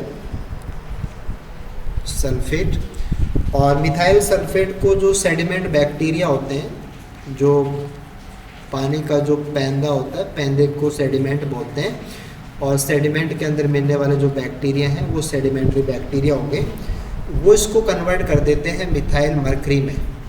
तो वैसे तो मिथाइल सल्फेट होता है, बट उसको बैक्टीरिया कन्वर्ट कर देते हैं मिथाइल मरकरी में, वो फिशेज में जाता है, फिशेज को जब ईट करते हैं तो वाया प्लेसेंटा फीटस को जाता है, फीटस के अंदर न्यूरोलॉजिकल इम्पेयरमेंट और डिसफंक्शंस कोज होते हैं, और फिर सारा जो खेल है वो फिशेज के खाने से हुआ है कि ऐसे पोल्यूटेड वाटर की मछलियाँ अगर कोई खाता है तो प्रॉब्लम होती है। तो इसका मतलब मिथाइल मरकरी है वो मछलियों के अंदर इकट्ठा हो जाती है, तो इसका हो गया मैग्निफिकेशन। तो अगर कोई पॉल्यूटेंट किसी ऑर्गेनिज्म के अंदर ज़रूरत से ज़्यादा इकट्ठा हो जाता है तो उसको अपन बोलते हैं बायोमैग्निफिकेशन। तो बायोमैग्निफिकेशन का मतलब हो गया कि कोई पॉल्यूटेंट किसी फूड चेन के अंदर ज़रूरत से ज़्यादा इकट्ठा होने लग जाए, राइट।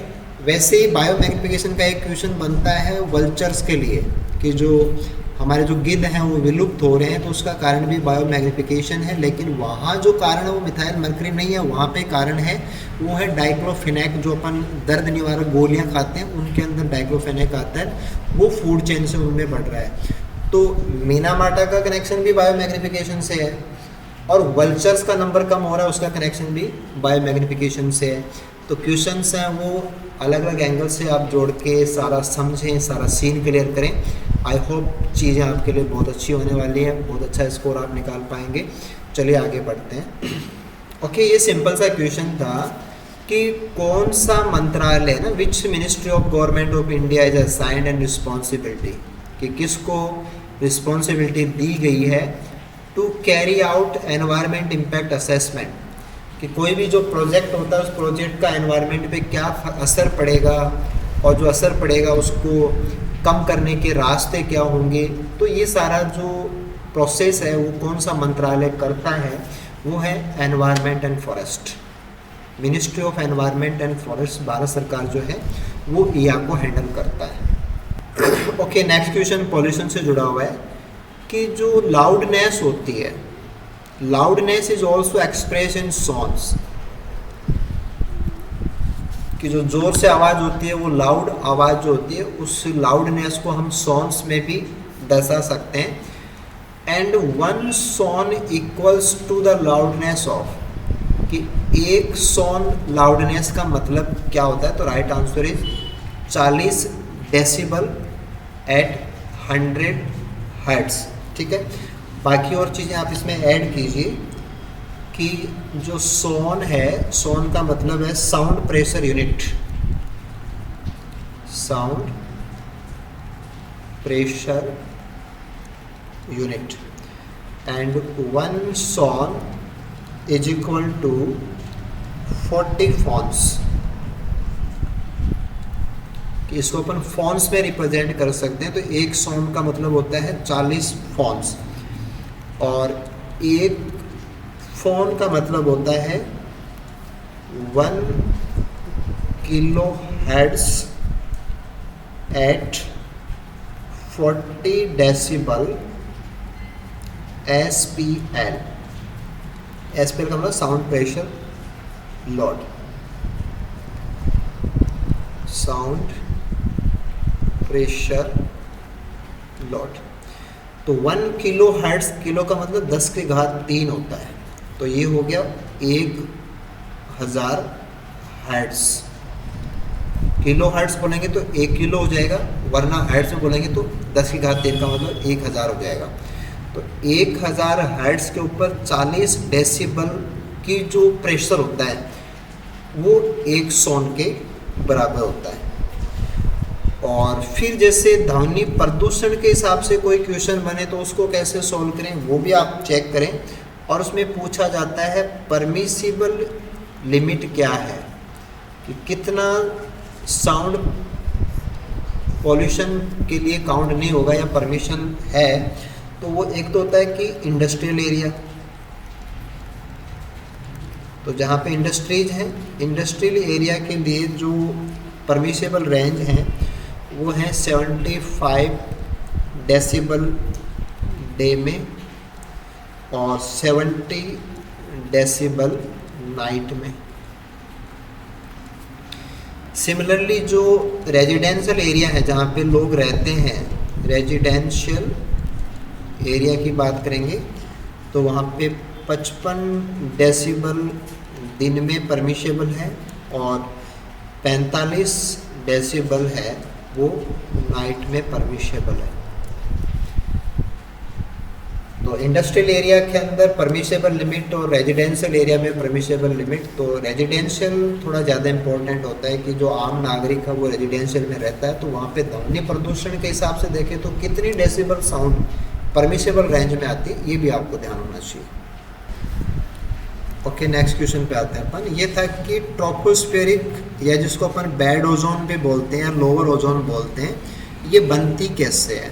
ठीक है, तो राइट आंसर तो ये है कि रिएक्शन ऑफ सर्टेन पॉल्यूटेंट जिसमें सल्फर के ऑक्साइड हैं, नाइट्रोजन के ऑक्साइड हैं, एल्डिहाइड्स हैं, ये यूवी की प्रेजेंस के अंदर रिएक्ट होते हैं और उनके रिएक्ट होने से ओजोन की फॉर्मेशन होती है और लोअर एटमॉस्फेयर के ओजोन को बैड ओजोन से अपन जानते हैं। ठीक है, एक तो आप ध्यान देंगे कि 10 से 15 किलोमीटर हाइट तक इसका रोल है, कि ज़मीन से 10 से 15 किलोमीटर हाइट तक बैड ओजोन को अपन कंसिडर करते हैं। और बैड ओजोन एक ट्रेस गैस है। ट्रेस गैस का मतलब है कि जिसकी मात्रा बहुत ही कम होती है, और ये मात्रा कितनी होती है वो भी आप ध्यान दें कि 20 से 30 पार्ट्स पर बिलियन बाय वॉल्यूम, पार्ट्स पर बिलियन। एक तो ppm होता है, ppm का मतलब होता है पार्ट्स पर मिलियन, कि 1 मिलियनवा हिस्सा, और एक होता है पार्ट्स पर बिलियन, तो ये बिलियन के लिए होता है, यानी कि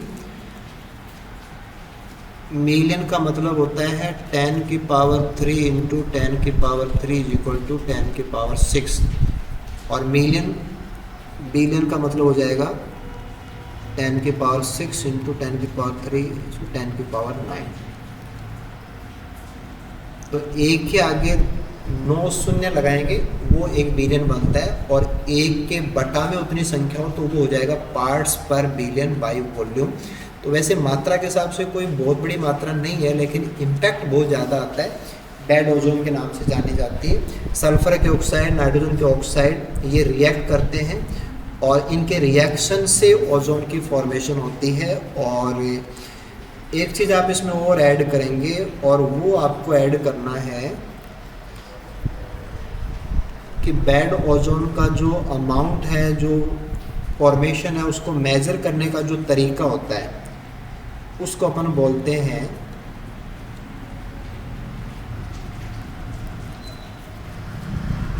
लाइटॉन रिलेशनशिप।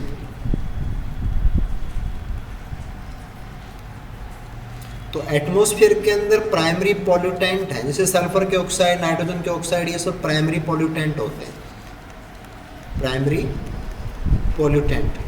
और प्राइमरी पॉल्यूटेंट आपस में रिएक्ट करके फिर सेकेंडरी पॉल्यूटेंट बनाते हैं, वो है ओजोन। और कितनी बनाते हैं उसको मेजर करने का उनके बीच में जो रिश्ता है उसको अपन बोलते हैं लाइटॉन रिलेशनशिप। तो बैड ओजोन से जुड़ा हुआ है लाइटॉन रिलेशनशिप का मैटर। पार्ट्स पर बिलियन बाई वॉल्यूम, कॉन्सेंट्रेशन भी पता होना चाहिए कि 20 से 30 की रेंज के अंदर ये अमाउंट होती है।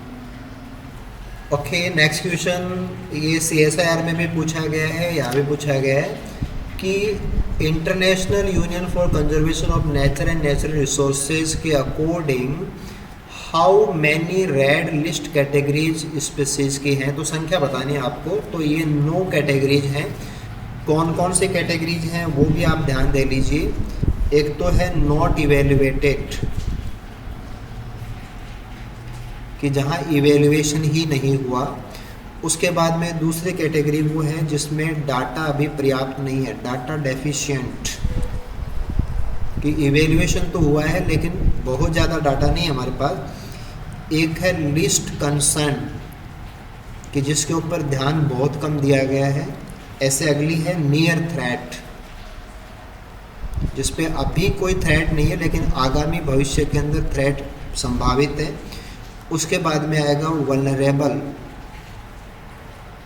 और उसके बाद में अगला कैटेगरी आता है एंडेंजर्ड,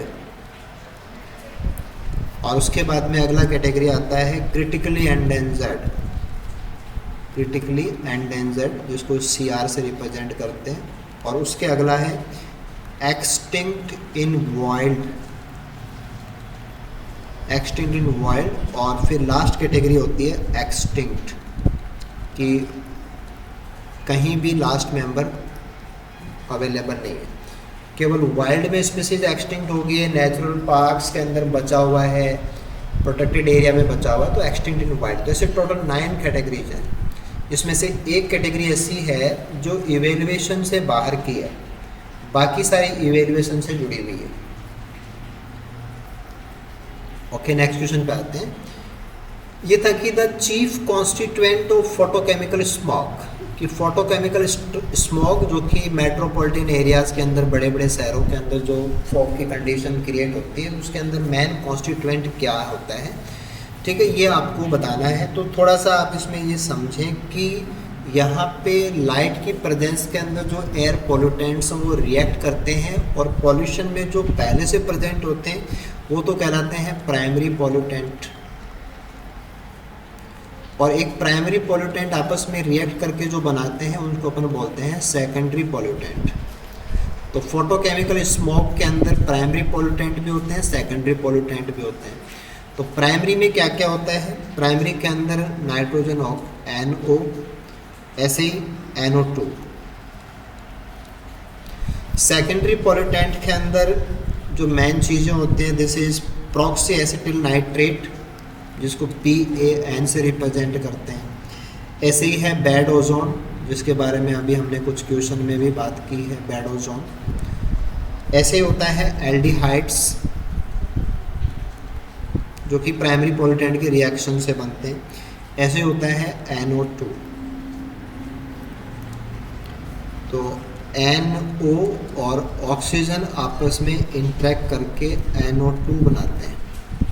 तो वैसे प्राइमरी पॉल्यूटेंट के अंदर भी होता है NO2, और प्राइमरी पॉल्यूटेंट आपस में रिएक्ट करके भी बनाते हैं NO2। तो जो मेन कॉन्स्टिट्यूएंट है वो NO2 होगा। हालांकि और भी कॉन्स्टिट्यूएंट होते हैं, प्रॉक्सीएसिटिल नाइट्रेट है, बेंजोन, एल्डिहाइड, ये सब होते हैं, but main will be NO2, nitrogen dioxide. Okay, next question. Environment protection act was promulgated in, कि एनवायरमेंट प्रोटेक्शन एक्ट जो है वो कब लाया गया? तो आंसर है 23 मई 1996। कुछ चीज़ें आप इसमें ऐड कीजिए। एक है कैम इनटू फोर्स, कि ये प्रभावी कब हुआ? तो वो डेट है 19 नवंबर 1986। तो इसको लाया गया था मई के अंदर और लागू हुआ नवंबर के अंदर। इसके अंदर 26 सेक्शन है और 4 चैप्टर्स हैं, 4 चैप्टर्स। और भारत का जो संविधान है, कॉन्स्टिट्यूशन ऑफ इंडिया, उसके अकॉर्डिंग बात करें तो आर्टिकल नंबर 253, ये भारतीय संविधान के जो अनुच्छेद 253 है वो इसको कवर करता है। और एक आप इसमें कि एनवायरमेंटल प्रोटेक्शन से जुड़ा हुआ कानून है, तो उसके अंदर कुछ रेस्ट्रिक्टेड एरिया भी है, रेस्ट्रिक्टेड एरिया। और इसके अंदर स्पेशली अपन को राजस्थान के हिसाब से ध्यान देना है, तो वो है अरावली एरिया इन अलवर, जिसमें कि हमारा सरिस्का आ जाता है। तो रेस्ट्रिक्टेड एरिया के अंदर ये आते हैं। तो वैसे प्रोमोगुलेशन के हिसाब से बात करेंगे तो दिस में 23 मई 1996। ओके, नेक्स्ट क्वेश्चन पे आते हैं। ये था कि the 2 main characteristics of A hot spot. तो किसी भी एरिया को हॉट स्पॉट कंसिडर करेंगे या नहीं करेंगे, उसके लिए कुछ शर्तें होती हैं, और उसमें 2 शर्तें होती हैं, और वो शर्तें क्या है ये पूछा गया ना। तो आंसर तो ये है कि किसी भी एरिया को हम हॉट स्पॉट तब कंसिडर करते हैं कि उसमें ये होना चाहिए 0.5% ऑफ वर्ड्स 3 लाख स्पीसीज। और थोड़ा सा क्या है कि क्वेश्चन में ज़्यादा सही क्वेश्चन नहीं बनाया गया, तो आप थोड़ा सा इसमें चेंज करना। जो 3 लाख स्पीसीज हैं और उनका जो 5% है वो होना चाहिए एज एंडेमिक, क्योंकि जो हॉट स्पॉट होते हैं वो एंडेमिक स्पीसीज के घर होते हैं। तो दुनिया भर के जो पौधे हैं वो भी ओनली एंजियोस्पर्म की बात है कि टोटल एंजियोस्पर्म्स का जो 0.5% है, यानी कि ये बनता है तकरीबन 1500 पौधे, 1500 स्पीसीज, 1500 स्पीसीज वहाँ पे एंडेमिक होनी चाहिए।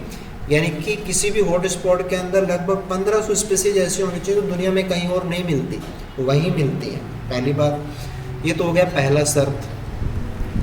दूसरा होता है कि एरिया शुड हैव लॉस्ट 70% और मोर इट्स प्राइमरी वेजिटेशन, कि उसका लगभग 70% या 70% से ज़्यादा जो एरिया है वो लॉस्ट हो जाना चाहिए।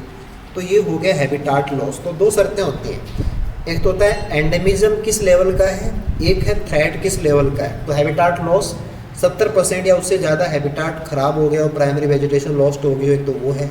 पर एक है कि वहाँ पे पूरी दुनिया के अंदर जो प्लांट्स हैं उनके आधे % पौधे केवल वहीं मिले। ये 2 शर्तें जो एरिया पूरा करता है वो हॉट स्पॉट एरिया कहलाता है। ओके, अगले क्वेश्चन पे आते हैं। ये स्पेसिएशन को लेकर के क्वेश्चन है कि नई स्पीसीज का जो ओरिजिन होता है उसको अपन स्पेसिएशन बोलते हैं।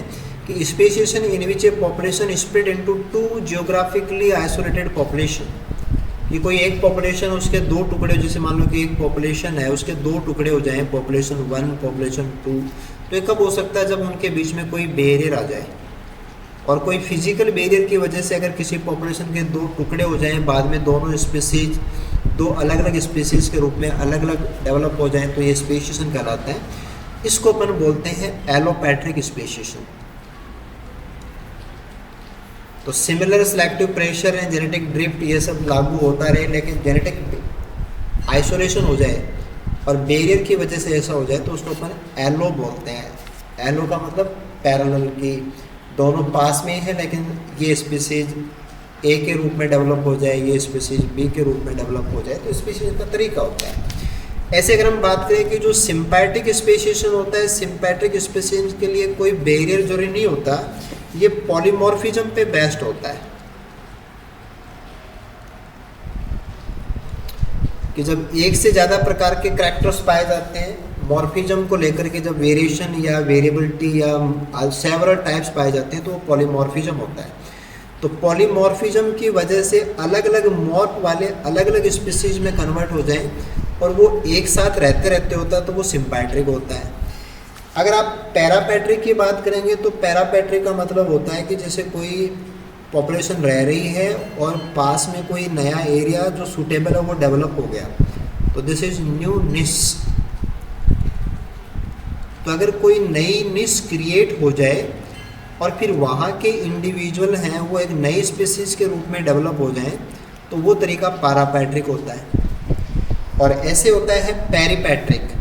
पेरीपैट्रिक को आप समझें तो पेरीपैट्रिक का मतलब ये है कि जैसे ये हमारा ओरिजिनल पॉपुलेशन है और यहाँ के कुछ इंडिविजुअल यहाँ से माइग्रेट होकर के कहीं और चले गए और फिर वहाँ पे एक नई स्पीसीज के रूप में डेवलप हो रहे हैं, तो वो पेरीपैट्रिक है। ये एक्चुअल में लगभग वैसा ही है जैसा एलोपैट्रिक होता है। तो एलो का जैसे ही फीलिंग आता है कि जैसे नदी के इस पार एक अलग चीज़ है, नदी के उस पार दूसरी चीज़ है। तो स्पेशिएशन के अलग अलग तरीके होते हैं। सिम्पैट्रिक पॉलीमॉर्फिज्म बेस्ड है, एलोपैट्रिक फिजिकल बैरियर बेस्ड है, पैरापैट्रिक न्यू निश बेस्ड है, पेरीपैट्रिक माइग्रेशन बेस्ड है। ओके, नेक्स्ट क्वेश्चन पे आते हैं। देखिए, हम हमारी पूरी कोशिश कर रहे हैं कि आपको ये सारी चीज़ें बहुत ही सरल से सरल तरीके से समझ में आ जाए, और क्योंकि इकोलॉजी एक बहुत ही शानदार सब्जेक्ट होता है, नेट में भी बहुत अच्छा होता है। आपने यहाँ पे एनालिसिस रिपोर्ट देखी होगी कि काफ़ी अच्छे नंबर के क्वेश्चन यहाँ से आए हुए हैं। सिंपल क्वेश्चन है, कॉन्सेप्ट वाइज डाटा वाइज सारा ध्यान दीजिए, अच्छे से कवर कीजिए, बहुत अच्छे नंबर आप यहाँ से निकाल भी पाएंगे। ओके, क्वेश्चन पे आते हैं अपन कि in which of the following ecosystem the annual rainfall is limited. Limited का मतलब जैसे साल में एक बार बारिश होती है, तो रेनी सीजन के हिसाब से आप माइंड लगा लीजिए। लैक ऑफ न्यूट्रिएंट, तो सॉइल के अंदर न्यूट्रिएंट अब्सेंट है, ऐसा क्वेश्चन कह रहा है। Dry climate through out the year, कि बस एक सीजन में बारिश होती है, उसके बाद में बारिश नहीं होती है। जैसे अपन दिखाएं तो ऐसा है कि साल में एक बार बारिश होती है, रेनी सीजन, बस उसके बाद में बारिश नहीं है, तो साल भर सूखा है, ड्राई है, ड्राई है, और न्यूट्रिएंट सॉइल में भी नहीं है। तो ऐसा हमें कहाँ मिलेगा? तो ओशियंस के अंदर तो ड्राई क्लाइमेट का मतलब ही नहीं है, लेक्स में मतलब नहीं है। ट्रॉपिकल रेन फॉरेस्ट के अंदर एनुअल रेनफॉल हाईएस्ट होता है, तो इसका भी कोई मतलब नहीं है। आंसर तो ग्रासलैंड होगा, ठीक है, लेकिन ग्रासलैंड को आंसर देने में हमारे आरपीएससी ने गलती की है, वो भी आप समझ लीजिए कि जो ग्रासलैंड होते हैं वहाँ की मिट्टी में लैक ऑफ न्यूट्रिएंट कभी नहीं होता है। लैक ऑफ न्यूट्रिएंट को आप हमेशा जोड़ते हैं ट्रॉपिकल फॉरेस्ट से। ट्रॉपिकल फॉरेस्ट या जो ट्रीज होते हैं उससे जुड़ेगा, तो थोड़ा सा क्वेश्चन गलत बनाया गया है। हाँ, एनुअल रेनफॉल और साल भर सूखा, तो कभी साल के बीच में बारिश होती है तो केवल घासें ही पनपेंगी, तो ग्रासलैंड ही होगा। ऐसे सिंपल लॉजिक लगा के आप आंसर निकाल लीजिए। ओके, नेक्स्ट क्वेश्चन था कि which of the following example है कॉमन सेलिज्म का। देखो, कॉमन सेलिज्म में क्या होता है कि किसी एक को फ़ायदा होता है और दूसरे को ना फ़ायदा होता है ना नुकसान होता है। तो एक प्रकार का स्पीसीज इंटरेक्शन का प्रकार है कि एक स्पीसीज को फ़ायदा हो, दूसरे को ना फ़ायदा और ना नुकसान हो, उसको अपन कॉमन सेलिज्म बोलते हैं। तो अगर हम बात करें कि नाइट्रोजन फिक्सिंग बैक्टीरिया जो कि लेग्यूमिनस पौधों की जड़ों में साथ में रहते हैं, तो वो तो म्यूचुअलिज्म है, दोनों को फ़ायदा होता है उससे, तो वो तो नहीं हो सकता। हमारी आंतों के अंदर जो माइक्रोब रहते हैं तो उनको भी फ़ायदा है, हमें भी फ़ायदा है, तो वो भी म्यूचुअलिज्म है। एनाबीना जो कि साइकस के कॉर्नर रूट्स का जो मिडल कॉर्टेक्स है उसमें रहता है, एनाबीना साइकेडी, तो साइकस को भी फ़ायदा है, एनाबीना को भी फ़ायदा है। तो ये तो आंसर नहीं है। आंसर होगा कि जो ऑर्किड्स हैं वो बड़े जो ट्रीज हैं उनकी शाखाओं के ऊपर लगते हैं और वहाँ वो ग्रो करते हैं और उनकी जड़ें हवा में लटकी रहती हैं। तो बड़े ट्री को तो कोई फ़ायदा है और कोई नुकसान कुछ नहीं है, लेकिन जो ऑर्किड है उनको फ़ायदा हो जाता है कि उनको स्पेस का फ़ायदा है, न्यूट्रिएंट का फ़ायदा नहीं है, ओनली स्पेस यूज़ करते हैं। तो रिसोर्स में आता है, चाहे खाना लें या पानी लें, रिसोर्स में स्पेस है, हवा है, पीएच है, सब आता है। तो that's Y answer will B orchid. कि ऑर्किड के लिए तो आएगा प्लस और मैंगो ट्री के लिए आएगा 0। तो कॉमन सैलिज्म फॉलो हो जाएगा। ओके, ये नेक्स्ट क्वेश्चन थोड़ा ठीक क्वेश्चन अपन मान सकते हैं कि लिंडेमैन एफिशिएंसी का मतलब क्या है और किन्हीं दो ट्रॉफिक लेवल्स के बीच में लिंडेमैन एफिशिएंसी को अगर हम E/B से दिखाएं तो इसका मतलब क्या है। ठीक है, तो लिंडेमैन एफिशिएंसी एक्चुअल में एसिमिलेशन एफिशिएंसी होती है। एसिमिलेशन का मतलब होता है कि जब कोई चीज़ डाइजेस्ट करके सोख ली जाती है तो उसके बाद में रेस्पिरेशन के अंदर कुछ खर्चा लगता है तो वो बायोमास लॉस्ट होता है, फिर बचा हुआ जो होता है वो बायोमास एसिमिलेटेड बायोमास होता है। तो किसी ट्रॉफिक लेवल में और उससे पीछे वाले में, जैसे हर्बीवोर ने कितना एसिमिलेट किया और कार्निवोर ने कितना एसिमिलेट किया, तो उनके एसिमिलेशन की जो एफिशिएंसी है उसका रिप्रेजेंटेशन है वो लिंडेमैन एफिशिएंसी कहलाता है। तो एसिमिलेशन एफिशिएंसी है, इंटेक का नहीं है और प्रोडक्टिविटी का नहीं है, है ना। तो दोनों की एसिमिलेशन का मैटर होता है कि पिछले ट्रॉपिक लेवल वालों ने कितना एसिमिलेट किया, अगले ट्रॉपिक लेवल वालों ने कितना एसिमिलेट किया और उनका अनुपात हो गया, रेशियो। तो दैट इज एसिमिलेशन एफिशिएंसी है किसी और उससे आगे वाले ट्रॉफिक लेवल के बीच में ये रिप्रेजेंट होता है। ठीक है, नेक्स्ट क्वेश्चन पे आइए। ये बहुत ही सरल सा क्वेश्चन पूछा गया था कि which of the following is a secondary pollutant. तो ओजोन जो कि बैड ओजोन है वो एक सेकेंडरी पॉल्यूटेंट है। तो एयर पॉल्यूशन के हिसाब से आपको क्वेश्चन देना है, बेंजीन, मर्करी, कार्बन मोनोऑक्साइड, ये सब। कार्बन मोनोऑक्साइड तो डायरेक्ट प्राइमरी पॉल्यूटेंट में ही आएगा। ठीक है, नेक्स्ट क्वेश्चन था कि the upper most zone of atmosphere where short wave UV radiations are absorbed, तो वो स्ट्रेटोस्फियर है। स्ट्रेटोस्फियर के ऊपर की जो परत है जहाँ पे ओजोन है वो ओजोन यूवी को सोखती है, तो ओजोन लेयर स्ट्रेटोस्फियर का ही पार्ट है। ओके, नेक्स्ट क्वेश्चन पे आते हैं।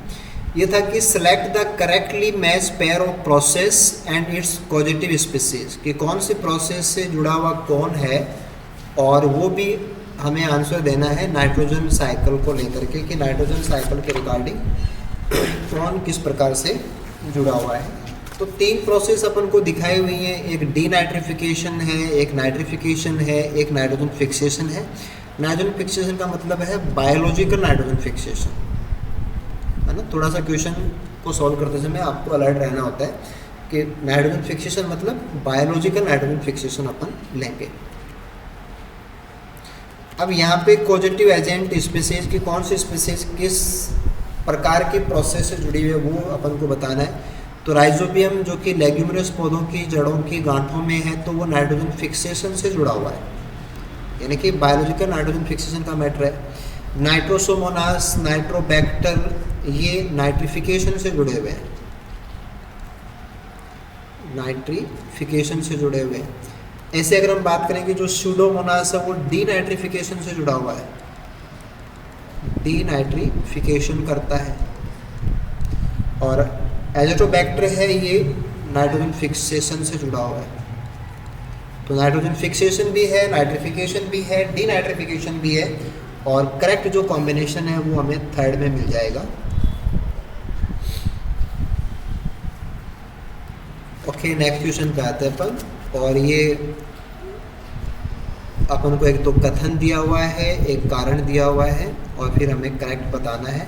तो पहले अपन कथन को पढ़ते हैं कि the available energy of an ecosystem decreases with the length of food chain, कि फूड चेन जितनी लंबी होती जाएगी तो 10% जो थिनिंग लॉ है वो लागू होगा, और हर बार अगले ट्रॉपिक लेवल के अंदर जो एनर्जी है वो कम ही पहुँचती है। तो ये बात तो सही है, कथन सही है, हमारा राइट है कथन।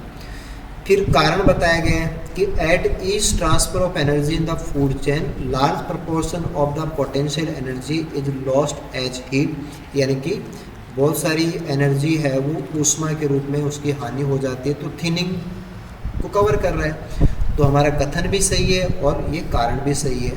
तो A and A R both are true and R is the correct explanation of the A. Okay, next question पे आते हैं। यहाँ पे इकोसिस्टम सर्विस दी हुई है कॉलम 1 में, और फिर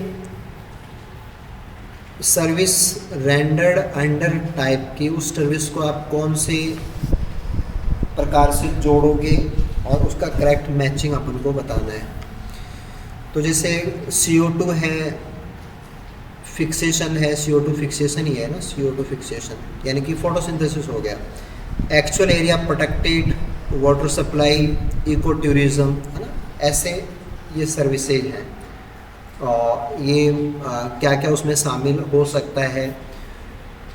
दूसरे कॉलम के अंदर देखें तो provision service, regulation service, support service, social service, है ना, ऐसे उनको कैटेगराइज किया गया। तो सिंपली ये तो अपन जान ही सकते हैं कि इको टूरिज्म यानी कि जैसे गवर्नमेंट की और नई पॉलिसी है कि मतलब जो इकोलॉजिकली जो अच्छे एरियाज़ हैं, बायोडाइवर्सिटी एरियाज़ हैं, तो वहाँ पे टूरिज़्म को बढ़ावा देना, तो वो सोशल सर्विस है। Eco tourism is social service, यानी कि डी के अंदर 4th आएगा। तो आंसर तो आपको यही मिल गया, ठीक है। बाकी चीज़ें भी आपको जस्टिफाई करनी है, ठीक है।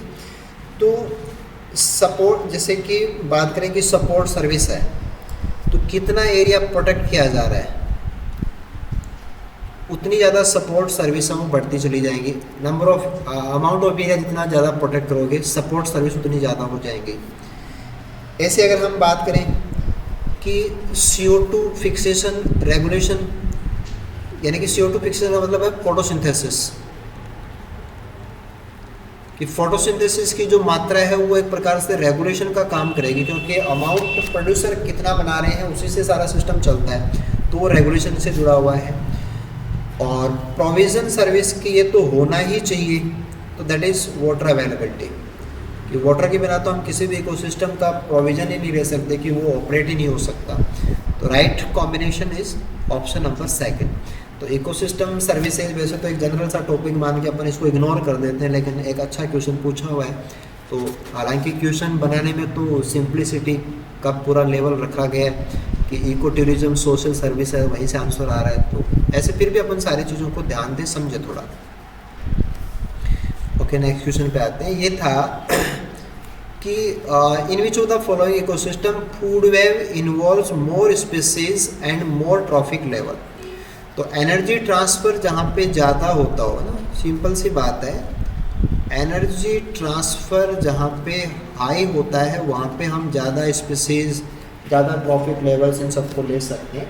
तो ज़्यादा ट्रॉफिक लेवल, ज़्यादा बायोडाइवर्सिटी, ज़्यादा वेव सब वहाँ होगा जहाँ पे एनर्जी ट्रांसफ़र एक सिस्टम से दूसरे सिस्टम में ज़्यादा होता है। तो वो ओशंस हैं, यानी कि एक्वेटिक इकोसिस्टम्स हैं।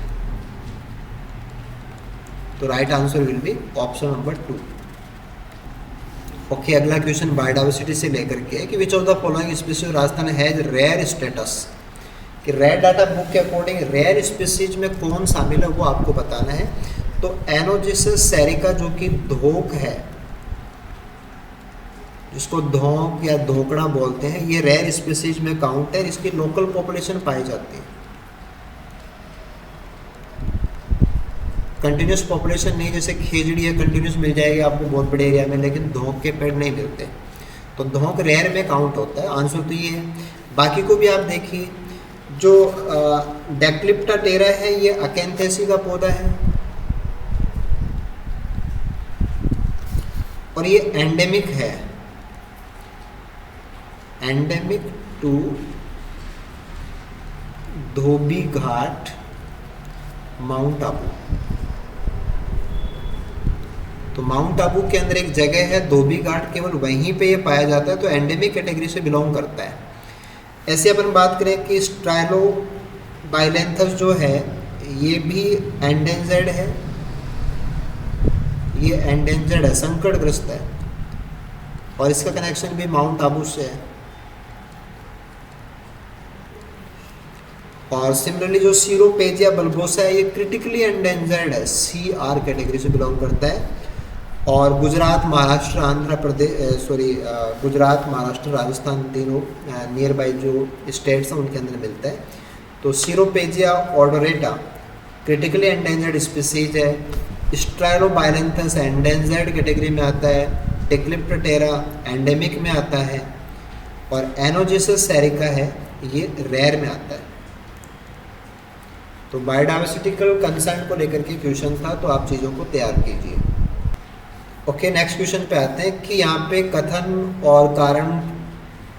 तो कथन को पढ़ लेते हैं पहले कि natural gas is an eco friendly fuel, कि नेचुरल गैस को अगर हम बर्न करते हैं तो एक इको फ्रेंडली फ्यूल है। जैसे प्राकृतिक गैस का मतलब जैसे अपन गोबर गैस का इस्तेमाल करें तो इको फ्रेंडली फ्यूल है, बात सही है। और कारण में अगर हम पढ़ें कि इट प्रोड्यूसेस, यानी कि natural gas, it produces few pollutants and less carbon dioxide per unit energy than any other fossil fuel. तो अगर फॉसिल फ्यूल को बर्न करेंगे तो फॉसिल फ्यूल से ज़्यादा कार्बन डाइऑक्साइड निकलता है और नेचुरल गैस से कम निकलता है, तो ये बात सही भी है। और जो कार्बन उत्सर्जन कम करता है वो इको फ्रेंडली भी काउंट होगा। तो हमारा कथन और कारण सही है और हमारा कारण हमारे कथन को जस्टिफाई भी करता है। Okay, next question threat category को लेकर के है। करेक्ट सीक्वेंस अपन को बतानी है। तो वल्नरेबल से बाद में रेयर, फिर एंडेंजर्ड और फिर एक्सटिंक्ट, और यहाँ पे आप क्रिटिकली एंडेंजर्ड भी ले सकते हैं, वो भी आप देख सकते हैं, है ना। रेयर, वल्नरेबल पहले आएगा, रेयर को अपन पहले नहीं ले सकते। एंडेंजर्ड के बाद में, एंडेंजर्ड तो वल्नरेबल से बड़ा खतरा है तो एंडेंजर्ड तो पहले ले ही नहीं सकते। तो थ्रेट के जो क्राइटेरिया है उसको अपन को ऑर्डर में अरेंज करके बताना था। तो right will be third one. Okay, next question कीजिए कि as per April 2018 update of UNESCO man and biosphere reserve programme, जिसको भी अपन MAB बोलते हैं, how many biosphere reserves of India, कि इंडिया के कितने बायोस्फीयर रिजर्व्स हैं वो world network of biosphere reserve का पार्ट है। वैसे जो बायोस्फीयर रिजर्व्स हैं वो man and biosphere reserve programme जो कि यूनेस्को है उसका पार्ट ही होते हैं। तो अप्रैल 2018 के अकॉर्डिंग ये नंबर 11 था, लेकिन अगर आप दिसंबर 2023 के अकॉर्डिंग डाटा क्या है उसको आप ऐड करें तो इंडिया के अंदर इनका नंबर है 18 बायोस्फीयर रिजर्व्स।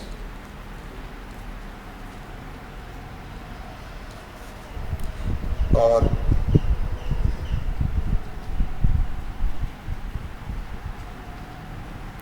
राजस्थान की बात करें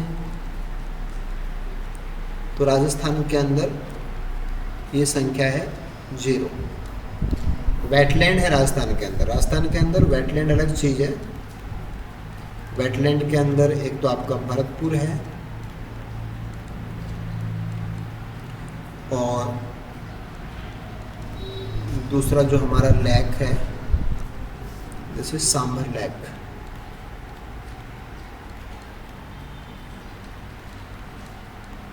तो बायोस्फीयर रिजर्व प्रोग्राम के अकॉर्डिंग बात करें तो इंडिया के अंदर अब 18 बायोस्फीयर रिजर्व हैं, लेकिन राजस्थान के अंदर एक भी बायोस्फीयर रिजर्व नहीं है।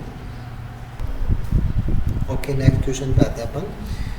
ये था कि select the steps of an idealise EIA process, कि ईया प्रोसेस के कौन से स्टेप्स हैं दैट रिक्वायर पब्लिक इन्वॉल्वमेंट, कि जिनमें जनता की भागीदारी होती है, वो कौन से स्टेप्स हैं।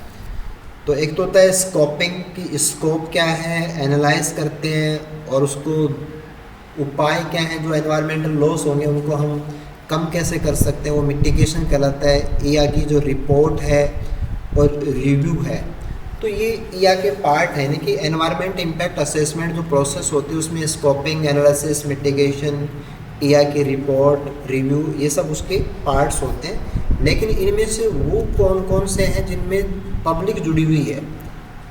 वैसे तो क्या है कि जो ministry of Environment and forest के जो साइंटिस्ट हैं, जो ऑफिसर्स हैं, वो ईया को संभालते हैं, क्योंकि ईया सारा उनके द्वारा हैंडल होता है। लेकिन पब्लिक से जुड़े हुए कौन कौन से पार्ट्स हैं, तो उसमें एक तो स्कोप है कि कोई भी प्रोजेक्ट है, उस प्रोजेक्ट्स के क्या असर पड़ेंगे, तो वो पब्लिक से जुड़ा हुआ इश्यू है, ठीक है। ऐसे ही जो मिटिगेशन है कि एनवायरनमेंट को जो नुकसान होंगे, बायोडाइवर्सिटी को नुकसान होंगे, उसकी भरपाई कैसे करेंगे, वो मिटिगेशन है। उसमें पब्लिक का इन्वॉल्वमेंट क्या है, वो सब है। एक रिव्यू जो है कि जैसे मान लो कि रिपोर्ट बनाएगी और पब्लिक से जाकर के कंसर्न लिया जाए, पब्लिक के ओपिनियन जाने जाएं, उसके बाद में उस रिपोर्ट को चेंज किया जाए, तो वो रिव्यू कहलाता है। एनालिसिस करना साइंटिस्ट का काम है। ये जो ईया के अंदर जो साइंटिस्ट काम कर रहे हैं, ये वो करेंगे। ईया की रिपोर्ट जो है वो एजेंसी बनाती है। जैसे मान लो आपको प्रोजेक्ट डालना है, तो रिपोर्ट आप बनाएंगे, वो आप सबमिट करेंगे। एनालाइज करना वहाँ की टीम का काम है, साइंटिस्ट की टीम करेगी। हाँ, स्कोपिंग भी टीम ही करेगी, लेकिन उसमें जनता का क्या है, अच्छा बुरा, वो देखना पड़ेगा। मिटिगेशन में जनता की मदद लेके कैसे इसको हम ठीक ठाक रख सकते हैं, वो है। रिव्यू के अंदर पब्लिक के कंसर्न जानने पड़ते हैं। तो ये होगा हमारा इन्वॉल्वमेंट कि स्कोपिंग में है, मिटिगेशन में है एंड रिव्यू में है।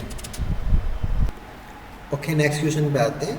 और यहाँ पे भी हमको कथन और कारण दिए हुए हैं कि black carbon contributes to global warming, कि जो सूटी ब्लैक जो कि पॉल्यूटेंट के अंदर कार्बन पार्टिकल्स जो निकलते हैं, वो ग्लोबल वार्मिंग से जुड़े हुए हैं।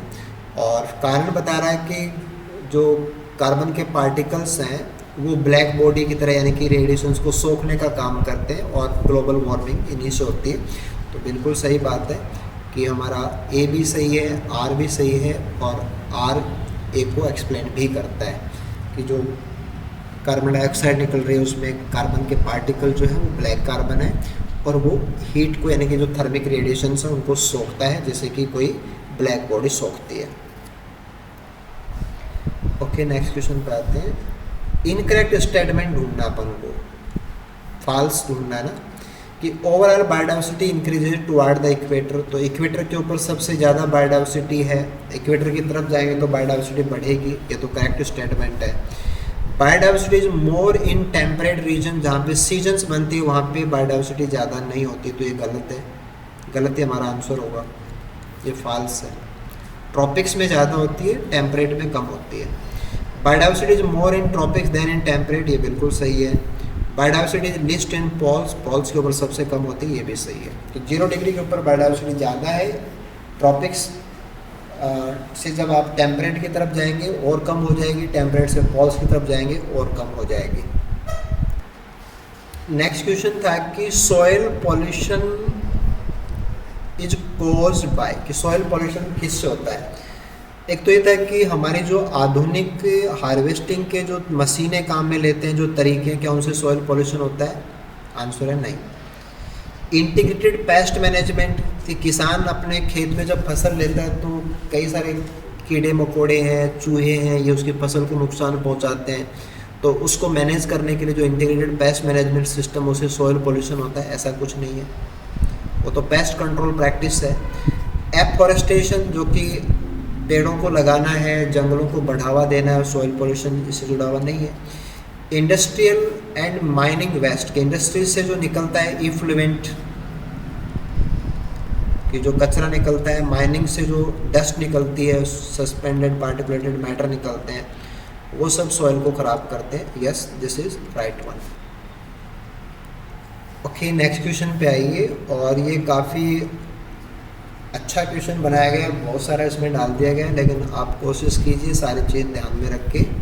कि कॉलम 1 के अंदर डे है, कॉलम 2 के अंदर उनकी डेट है। तो world biodiversity day, wetland day, water day, environment day, earth day, है ना, ऐसे। तो अभी जैसे 22 अप्रैल को हमने अर्थ डे मनाया है, लेटेस्ट ही। एनवायरनमेंट डे 5 जून का आता है। वाटर डे 22 मार्च को आता है। वेटलैंड डे 2 फरवरी को आता है और वर्ल्ड बायोडाइवर्सिटी डे 22 मई को आता है। तो राइट कॉम्बिनेशन ऑप्शन थर्ड में अपन को मिल जाएंगे। और ये क्वेश्चन तो हमारे पहले ऑप्शन से हो जाता, अर्थ डे 22 अप्रैल को मनाया जाता, उसी से हो जाएगा।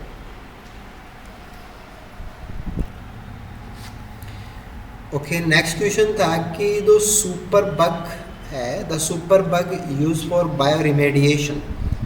कि बायो रिमेडिएशन का मतलब होता है कि लिविंग ऑर्गेनिजम्स की वजह से या उसके रोल से हम पॉल्यूटेंट्स को रिमूव कर दें।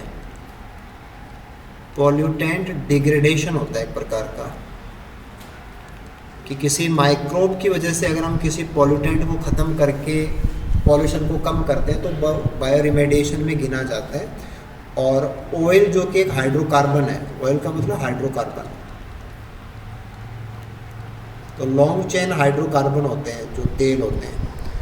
तो लॉन्ग चेन हाइड्रोकार्बन्स जो कि एक पॉल्यूटेंट है, उनको ख़त्म करने के लिए जो सुपर बग इस्तेमाल किए जाते हैं वो कौन है ना? तो दैट इज स्यूडोमोनास पुटिडा जो बैक्टीरिया है, ये सुपर बग की तरह बायोरिमेडिएशन में काम आता है।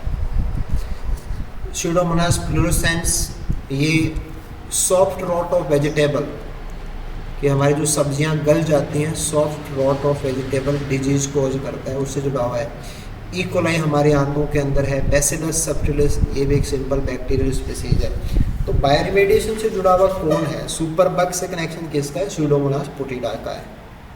और इसके बाद में अपन लास्ट क्वेश्चन पे आते हैं, और ये हमारे 2020 का क्वेश्चन है। और यहाँ पे पूछा गया है कि the most reactive disinfectant of water, कि पानी के अंदर जो कॉन्टामिनेशन हो जाता है, जो बायोटिक कॉन्टामिनेशन होता है, उसको ख़त्म करने के लिए पानी को जब हम डिसइंफेक्ट करते हैं तो कौन सा कंपाउंड काम में लिया जाता है?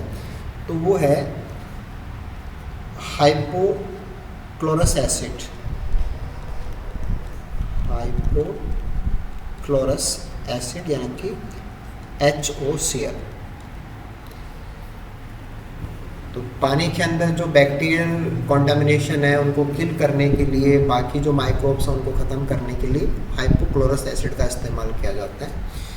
तो ये तो रहे हमारे क्वेश्चन, जो कि टोटल 57 क्वेश्चन पूछे गए थे।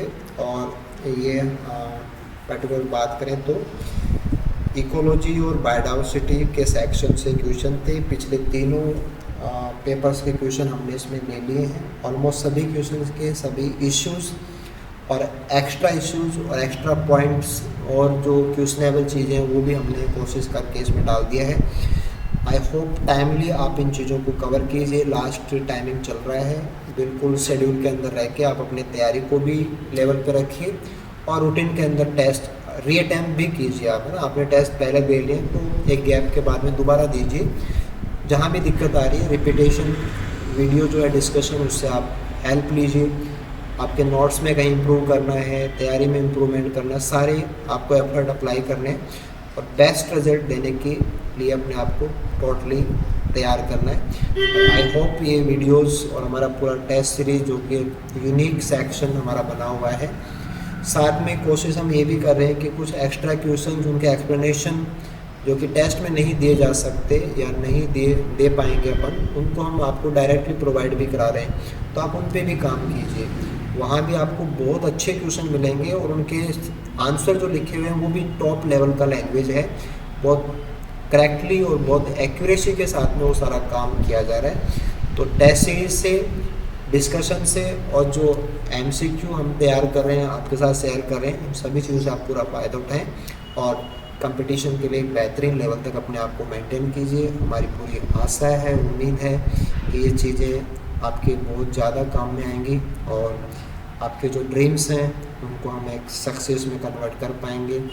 Togetherly we will do the best for all of you. Thank you so much. Good luck.